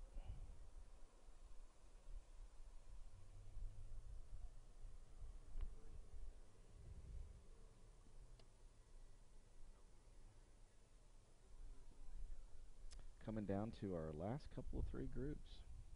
Looks like we'll take another look at his swing right here. Look at this high finish. I mean, that is just textbook. That, you know, arm is straight at the finish. Let's see what his left hand does. It looks like it comes back nice and smooth. Yeah, nice and smooth. You know, that's how it's done there, Code. Yeah, and that's one of the neat things about golf, is seeing all the different techniques and different little nuances these guys have. You know, you look at guys like on the tour, like Jim Furyk, you know, has such an iconic swing, and it's really neat to see a lot of these players that have honed their skills a little bit. Yeah, and you know, they all have one thing in common, and that is balance. It may not be the same fundamental, it may not be the same, you know, technique, but when they finish, or better yet, when they start, they're comfy, and when they finish, they're comfy. And you know, for amateurs, I mean, there's a lot of times when you're not even comfy when you start. So that balance makes a big factor. We got a replay here again. He's got his feet kind of close together because he didn't want to overplay it, and comes through it nicely. And unfortunately, he got a little spin on that ball, and it backed up back to the front of the green. Yeah, nice, good, smooth swing there. And you can see his feet being closer together. That means he's working for more control. He's not trying to put power into it, and unfortunately got a little more spin on it than he probably wanted. The gallery carts are coming in with their cold adult beverages and that stuff. Mr. Brandon Myers going by, and their lovely ladies in the back. You know those girls are like going, oh, they've been talking about golf all day. Like, I'm tired of golf. We have had enough of this. Yeah. We looking for Zach's ball? Hey, Zach, you're right in the front of the trap. I think you're right at the front of the trap. Yeah, they thought he'd kind of gone over the trap, but he's right there at the front. Yeah, Zach and his partner putting up a great score yesterday of 67. Another great score, 71. They were only one under day one, but they came into today 6 under. So again, they were 4 back from the leader, but you know, it's anybody's tournament out here. Oh, for sure. And you know, most of these guys aren't going to give up a lot of territory, but some of them have the ability to get hot and you know, score real well. So I mean, you know, you're not going to have anybody come out here in this championship flight and shoot 78 or anything like that. But what you will find is somebody that might shoot 71 one day could easily shoot 65 the next day. That's very true. And that's how you make it up. And you can see the guys kind of conversating about what he can and can't do rule-wise. It's a possibility that his ball is up against the rake in the trap, and so he's going to make sure that the guys see him move his ball. I mean, that because theoretically he's not supposed to change the lie of the ball once it's in a hazard, but the rake is actually considered part of the hazard, but you don't have to hit off the rake. So he has the opportunity, and he got the guys over to see that to make sure that he was all legal and that any movement in the ball was just related to him trying to effectively remove the rake from the trap. So as long as they see him move the rake, if the ball moves after that, it's okay. Yeah, he wasn't adjusting it. Yes. And I think it's technically considered part of the hazard, but it's a movable part. So let's just see how he does this. This is why he played a lot of college golf and kind of knows what he's doing, hopefully.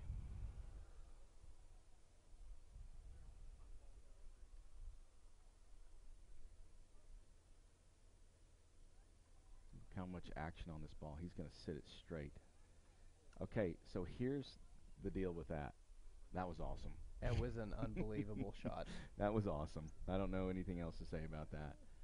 I mean, yeah. I mean, what else is there to say? Yeah, you know, I mean, it'd be cool if we had a replay. I don't know if we can get a replay of that one, but that right there is taking a difficult situation and just saying, "What the heck? I can do this." And I mean, you know, we've seen some long. Here we go. Here we go again. Look at how he's got his knees extra bent, and he's kind of having to put his head down, you know, to make sure he doesn't come up. Because if he comes up, he's going to catch that blade of that sand wedge, and that can be disastrous. The other way is he's going to hit the sand first, and that's what gets the ball coming out of the sand nice and clean with some spin on it. That right there, you won't see anything on the tour better than that. No, I mean, we could sit here all day long and tell you why we think it's amazing, but other than just watching it. Yeah, it's very, very, very good shot there from Mr. Drennan. And that's what happens when you take lessons from me and learn, Kevin.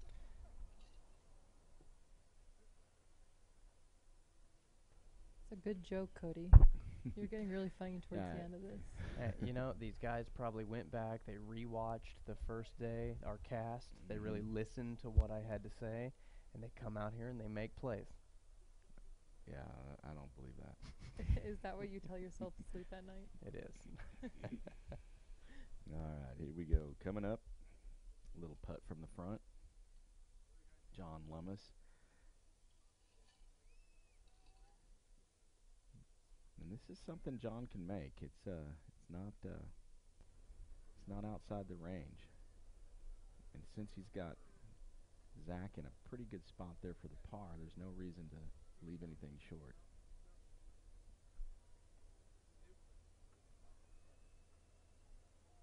Come on down. Come on down. You're the next contestant. Yeah, even Zach was trying to help it a little bit because he had the line. It was the right spot. It just needed to fall a couple of more turns. Yeah, he had the perfect read, just a little more oomph on it, and he absolutely would have drained that. Very nice roll.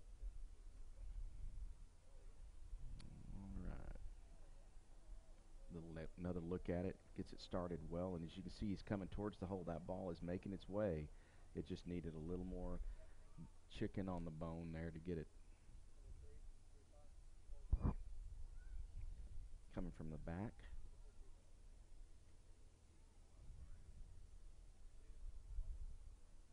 Little firm coming out of there, and that's that's the dangerous part. Coming off of the fringe, you kind of sometimes feel like you got to get it moving, and probably would like a mulligan on that one because.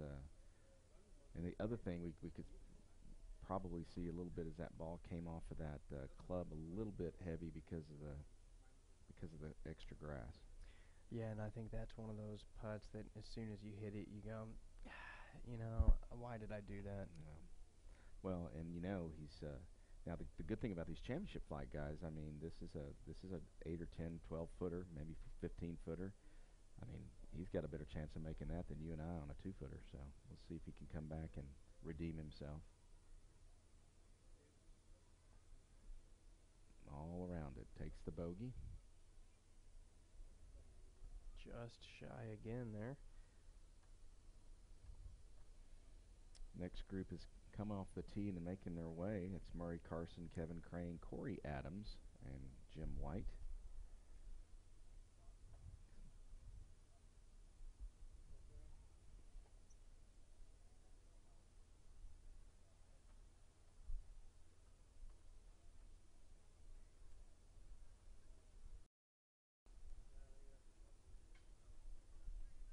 Lining up his short putt here to wrap up their day.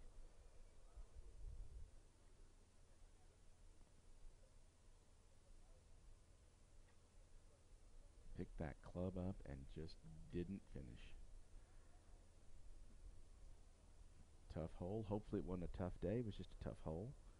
I just got a text message from Kit Errett, who's listening and watching us on. He says that's not a typical third day pin placement.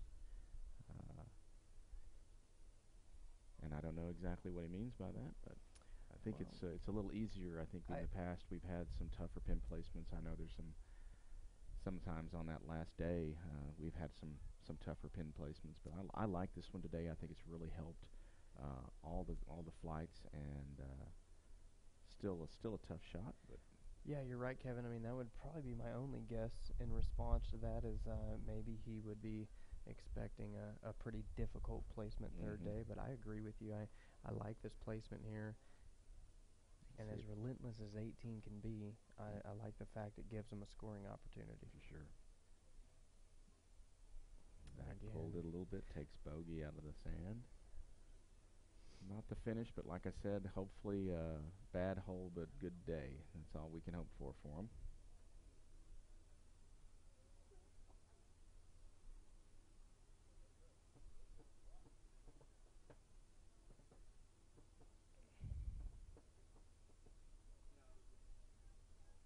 Well done.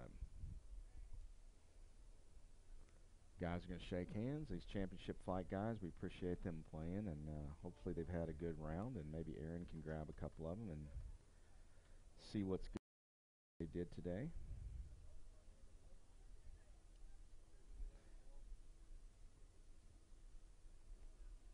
We've got two groups left in the 2018 San Angelo Bentwood Partnership finally nice and cool, starting to cool off for us. I mean, yeah, it would have been nice for it to be this way the entire day. Looks like Erin's trying to grab Zach down there. See if she can ask him about that nice sand shot that he had. What kind of touch it exactly takes to make that shot.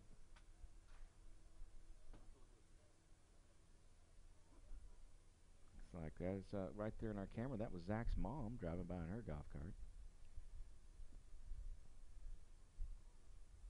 I'm down here with John right now. And we're not going to talk about this one, but how has the rest of the day been for you? It was a good day. We really played halfway decent. We played better today than we had the last 2 days, which was always nice. I wish we could have made a few more putts, but that's golf. And what's your favorite thing been about the tournament? Ryan. No, just everything. You know, it's a great atmosphere. I don't come over here very often. I come over here for this golf tournament, and it's always a blast. So I'll keep coming. All right, thank you. Enjoy your night.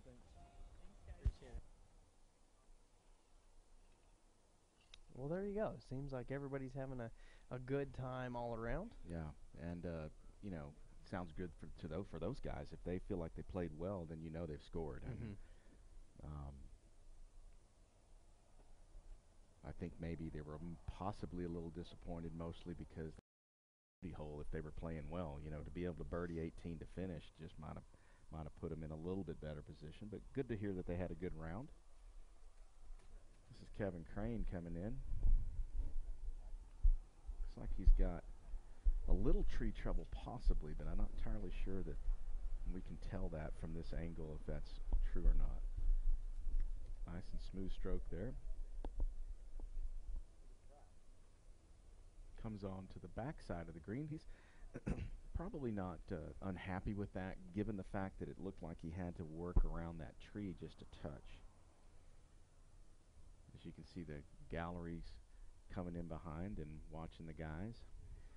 Crane and Carson, of course, were leading after day one, after they threw up the best score of 66, and then few strokes worse going into day two, putting up a 71, but that still took them in only 3 strokes behind the leader for a total of 7 under coming into today. That's Corey Adams, and unfortunately, again, talking about how awesome the cameras are, you could actually see the leaves falling from the tree. It looked like he had to really work to try to get over that tree, and he didn't quite make it. So he's kind of making his way to his ball. But that was a great camera shot there because you could actually see the leaves falling down. So unfortunately for Corey, he's going to have to really focus in on Jim and see how Jim does. On the other side, there's Kevin Crane actually there. Kevin Crane and Murray Carson. He looks to have a tidbit of some tree trouble as well. Again, coming off of these gold tees, I mean, that tree isn't in play for most people. But it is a tidbit with these guys because they've got a long ways to go, and you can see how that's kind of grown over into the rough there. So he cannot improve the lie of that ball, and he's going to have to deal with the fact that some of those vines might take a little grab into the club face.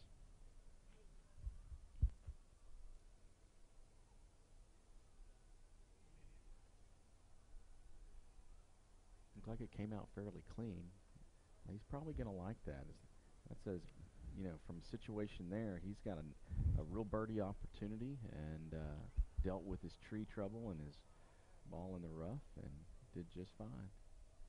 Yeah, I think that's still a makeable putt over there, Kevin. I mean, he's going to have a little movement, but being up top on the shelf, I think he'll have a chance at birdie there.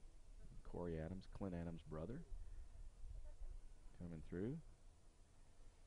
That body language tells me he doesn't like it. Yeah, he's had trouble with that, but he snuck up onto the front of the green, so could have been worse. But unfortunately, with that tree situation, he's going to have to really work to, or root for Jim White and see how Jim can make his putt. You know, and as we get down to, there's Gator. That's Corey's dad coming by and the family. Everybody's taking a wave. Do you think she's bringing us one of those beverages, You Kevin? know, I don't. People don't like the media. They're not going to it's, bring you us. know. We had to get all our own liquor. Just kidding. We'll see how that goes for. I doubt that.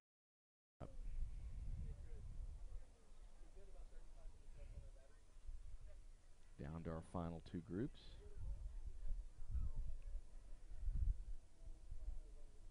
There's Murray and Kevin.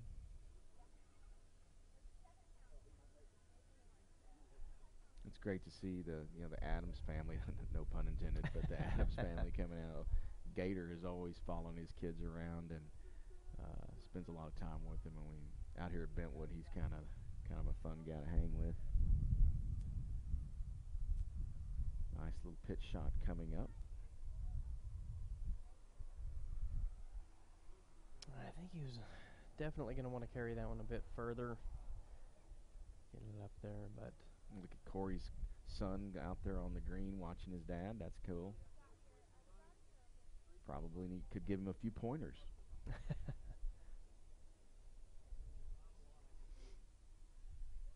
And here's a good example. Is these top players. He's using a pitching wedge or a 7-iron to punch that ball to avoid being in the fringe. Probably hit it a little further than he wanted, but has his putt.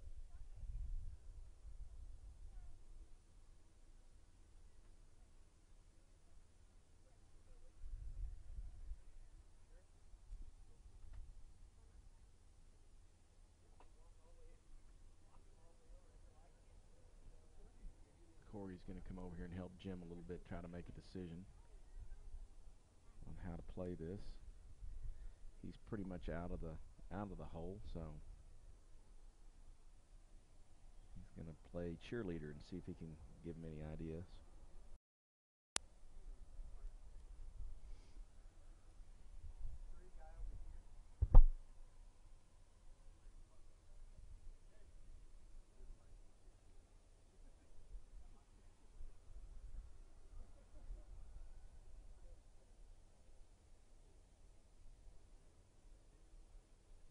Nice touch there and great speed. That's got a chance, Kevin. Get in there. And it what is a putt. in. Holy.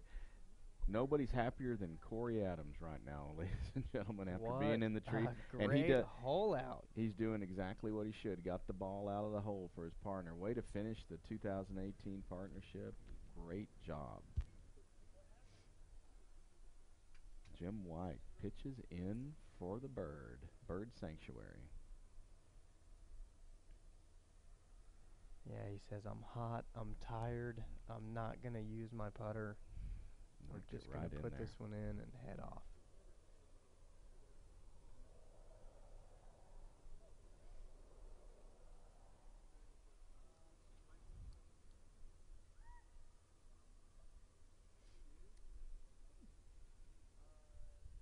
Break kind of cut in, not quite firm enough. Yeah, that was a nice roll there, and unfortunately, we've seen that putt quite a few times today, and the same end result every time. That's correct. He's going to go ahead and finish, get out of his way. And you know, unfortunately, lift that thing out for the bogey. So he's in the rooting. He's going to start rooting for his partner as well. I think it's pretty deceptive down there trying to get a read on that putt. Because we've seen so many guys miss it by a couple balls outside the cup. I agree. Yeah, and it's it's probably completely different for the way they're looking at it, but we have seen a consistent miss scenario there.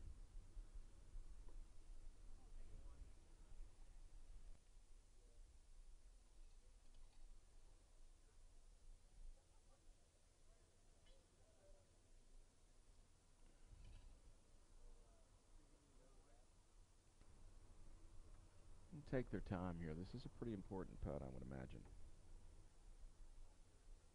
Yeah, Kevin, these putts are the ones that can end up costing you quite a bit. Yeah. And I love the fact, and you could just barely see it on the camera angle, but the partners are pointing out, hey, this is where you ought to try to hit it. That's what looks good to me. Nothing wrong with getting a little coaching.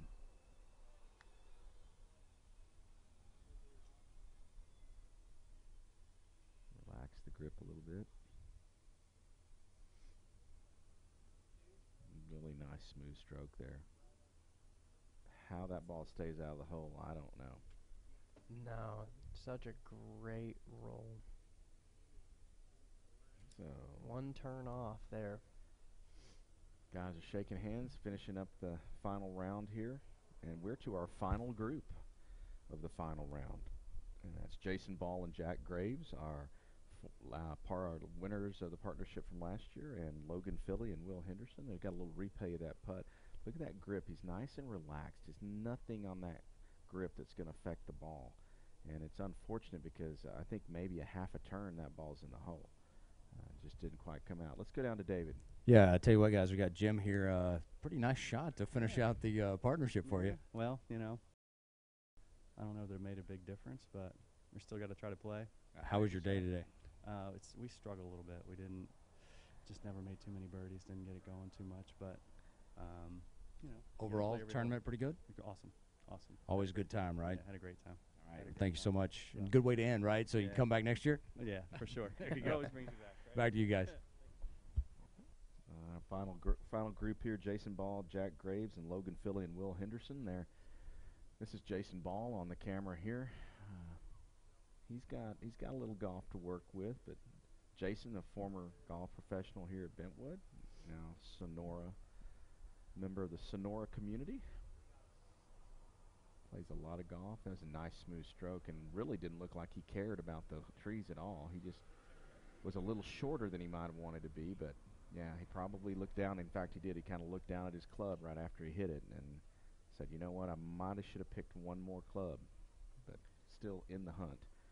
And Ball and Graves are the team to be chased right now, coming into round 3, leading everybody by 3 strokes. They put up a 68 round 1, 66 round 2. Some great golf out there. Well, and these guys have won it before, and they've got kind of a good feel for it. There's Will Henderson here. Will is in a perfect spot. He's looking up. He got that ball way up there. Notice there's not much movement on the flag. Pushed it a little bit off, but definitely in the hunt for a potential birdie. And Dave and I were talking yesterday. I was lucky enough to play around with Will, and he is just a monster off the tee. Yeah, I mean, and those guys get their hips and shoulders moving through that ball, and it's just incredible how far. And I mean, I can hit it far, but it's generally going in some kind of boomerang style. Right. You know? Well, I was telling him, I went out and asked Will if we were about a 6 iron out, and he replied with, well, that was my 9. Yeah, so that is a 6 for you. yeah, so that shows you the difference right He's there. like, well, I got a pool and a pond. The pond would be good for you. Yeah, for sure. This is Jack Graves getting a little bit of coaching up from Jason, and he's got a real opportunity here. This is about as good a spot as you can be. He's got a nice lie. That ball is sitting up just pretty well. Takes a big divot there. Pushed it off just a little bit to the right. So we got Logan Philly left, and this, ladies and gentlemen, and we're still looking at the green, but this is Logan Philly's drive on a 430-yard par 4. So he's about 80 yards out. That's like 2 shots for me. But good camera angle there. See if he can stick it in there close. Beautiful stroke, nice and smooth. And he's all over it. That's just textbook. He making that hole look easy. Can you play 18 any better, Kevin? I mean, like you said, he's off his drive where we are in 2. Yes. And then he's within 6 or 7 feet there for birdie of exactly where he wants to be.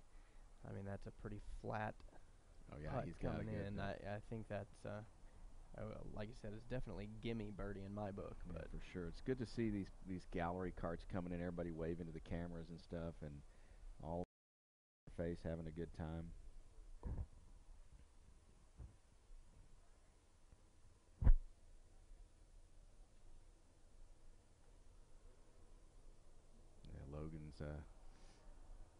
really liking what he's seeing as he's walking up here. He's going to go ahead and get up and mark his ball, which is a courteous thing to do. And quite frankly, if he gets hit, then that can be an issue for him. So he's getting out of the way and letting these guys do it, and he's going to step up and fix his divot. We appreciate that. The Bentwood maintenance staff certainly appreciates that. Fine golf shop to finish off. Looks like we got Jason Ball kind of going to take a walk up here, which we've talked about that. He's kind of looking at the entire green from gets up on top of the shelf there just to see how that ball's going to fall.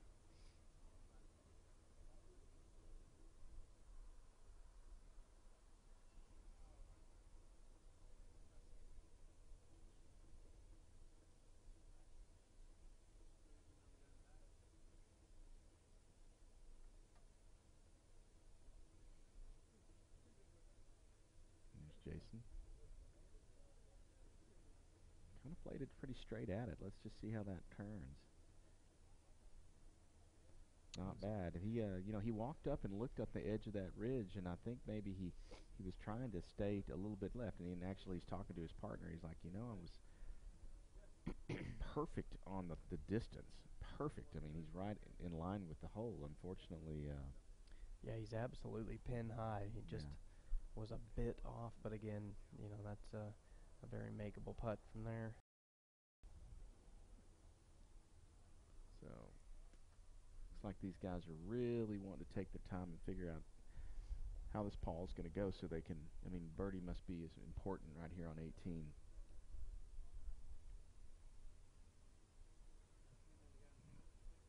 Mr. Graves. Pretty traditional putting grip there and stance. Steps right up to it. Stayed out just a tidbit.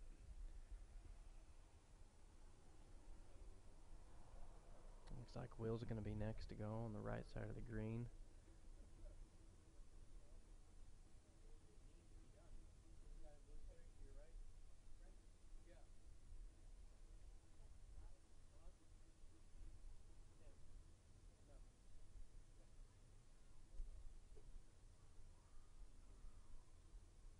Nice birdie opportunity for him.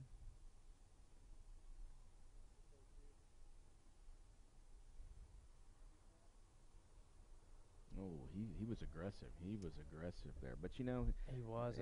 It's okay.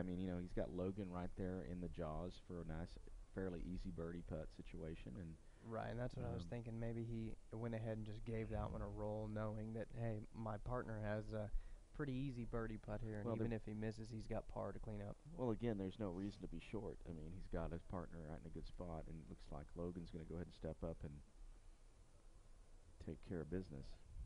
He's got the reverse grip, which you see so many of these guys holding these days. Perfectly hit. There it is. Great putt for birdie on the 18th here. So I think Will's going to want to go ahead and finish out. And he makes his. It's kind of cool to see him make them. Huh. Yeah. I'm not used to it with my game, so. Let's see if Jack can tap in and bring to an end the final round of the 2018 Bentwood Partnership. And he sticks it in the hole for their par. And high five and some handshakes all around there. Good job for these guys. We'll see if Aaron can grab one of these guys down there and ask him a little bit about how this round treated him. She's got Will and Logan right there in front of her.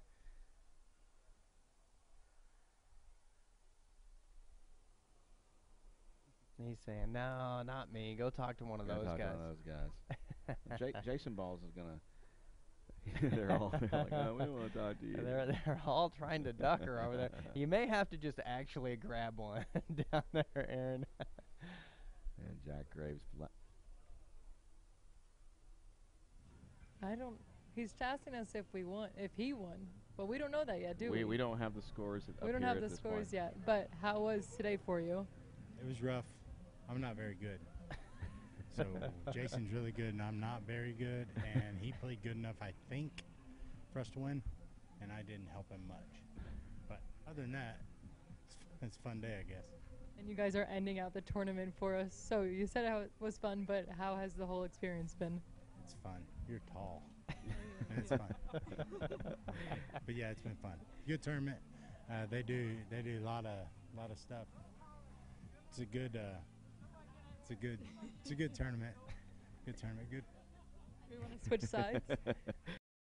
Is that There we better? go. There we go. That'll now we got the right there. angle. There we go. Now you're tall. Yeah, I'm tall now. But we'll let you go have fun. Enjoy your night. Okay. You have pretty eyes. Well, that's the best ending for any golf tournament we've ever had, right there. Our reporter over there trying to has pretty eyes. Yeah, let's put that. Absolutely. Well, I tell you what, as those guys finish up their round here, and that's going to conclude the tournament. We're going to take a quick break, and then we will come back and hopefully get a chance to look at a few of the shots that we've had coming up, 18, and then we will close out our coverage here for Concho Valley Homepage. We will be right back after this.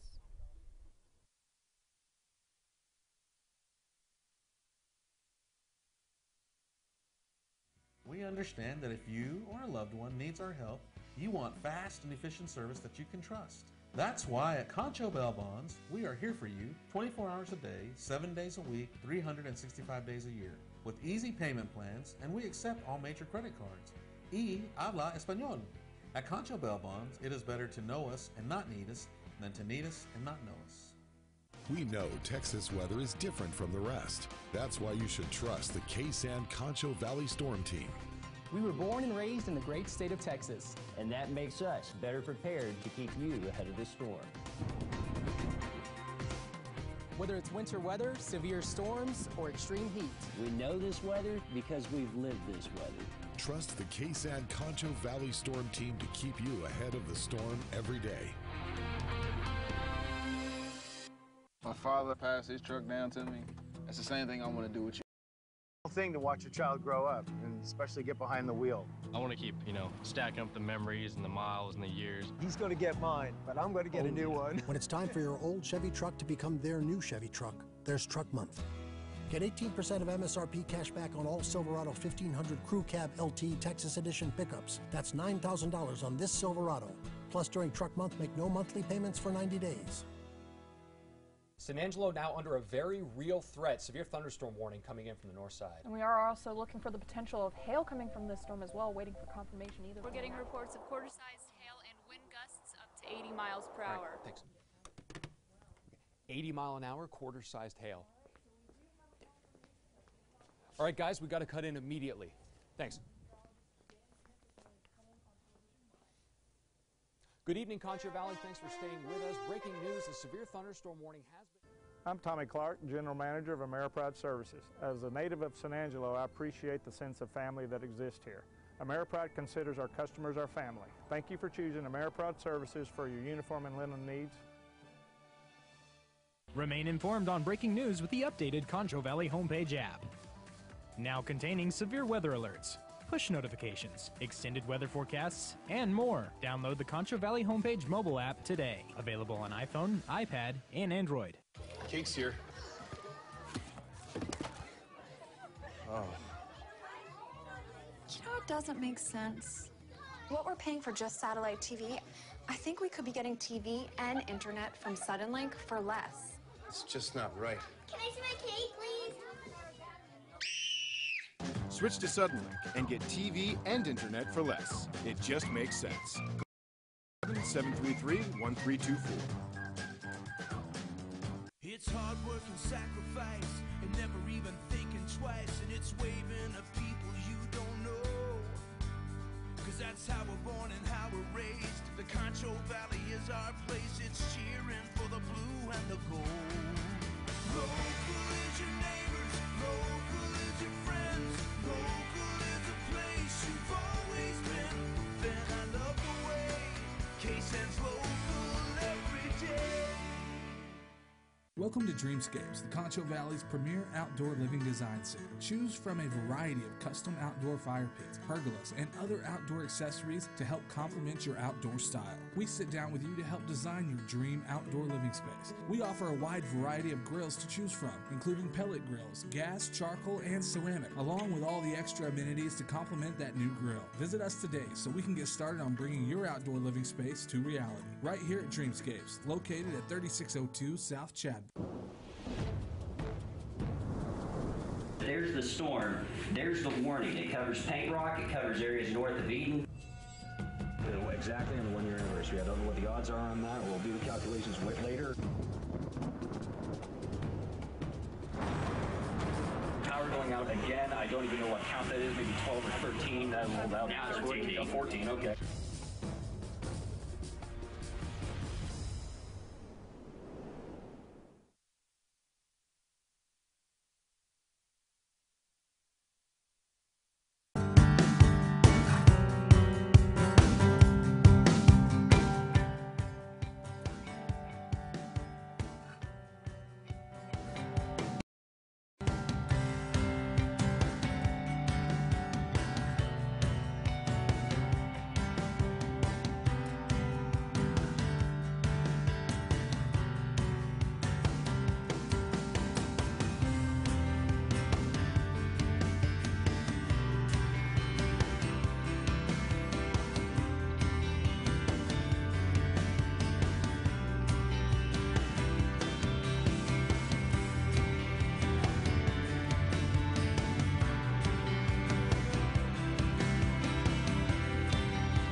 Well, thanks again, everybody, for joining us for the live streaming webcast here on Concho Valley Homepage. It's been a great 3-day tournament out here at Bentwood Country Club. Cody Brown, Kevin Collins, Aaron Bailey. Enjoyed all of you guys being part of the broadcast team. Just watching a little recap there of what has gone on, and it's been a great 3 days.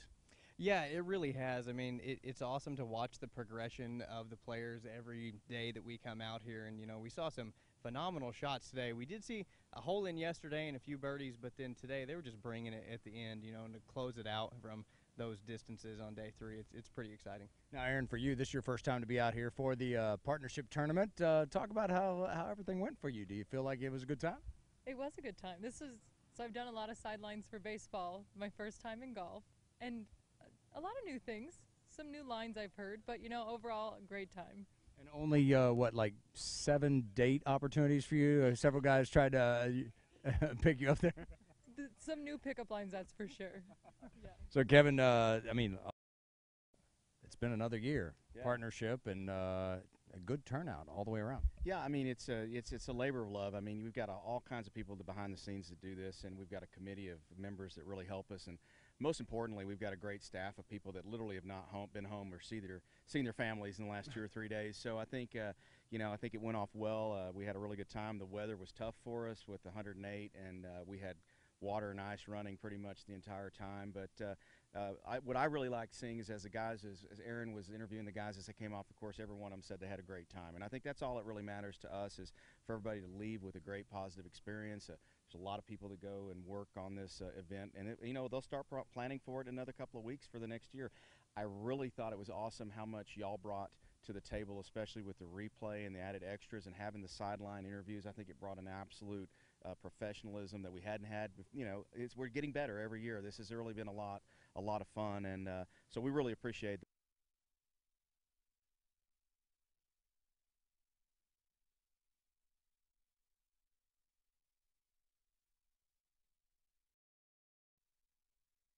Appreciate that. We appreciate everybody that's been out here and been part of it as well. And so all of our sponsors that helped us make this all possible. Of course, Chevrolet, you've got AB Distributing, Dreamscapes, Concho Bail Bonds, Ameripride, Suddenlink, Chevy. So those guys all helping us out, and we appreciate all of them for making our live streaming possible over the last 3 days. Thank you again for joining us. So we hope you had a good time over the last 3 days, and we will see you here at Bentwood Country Club for the 2019 partnership.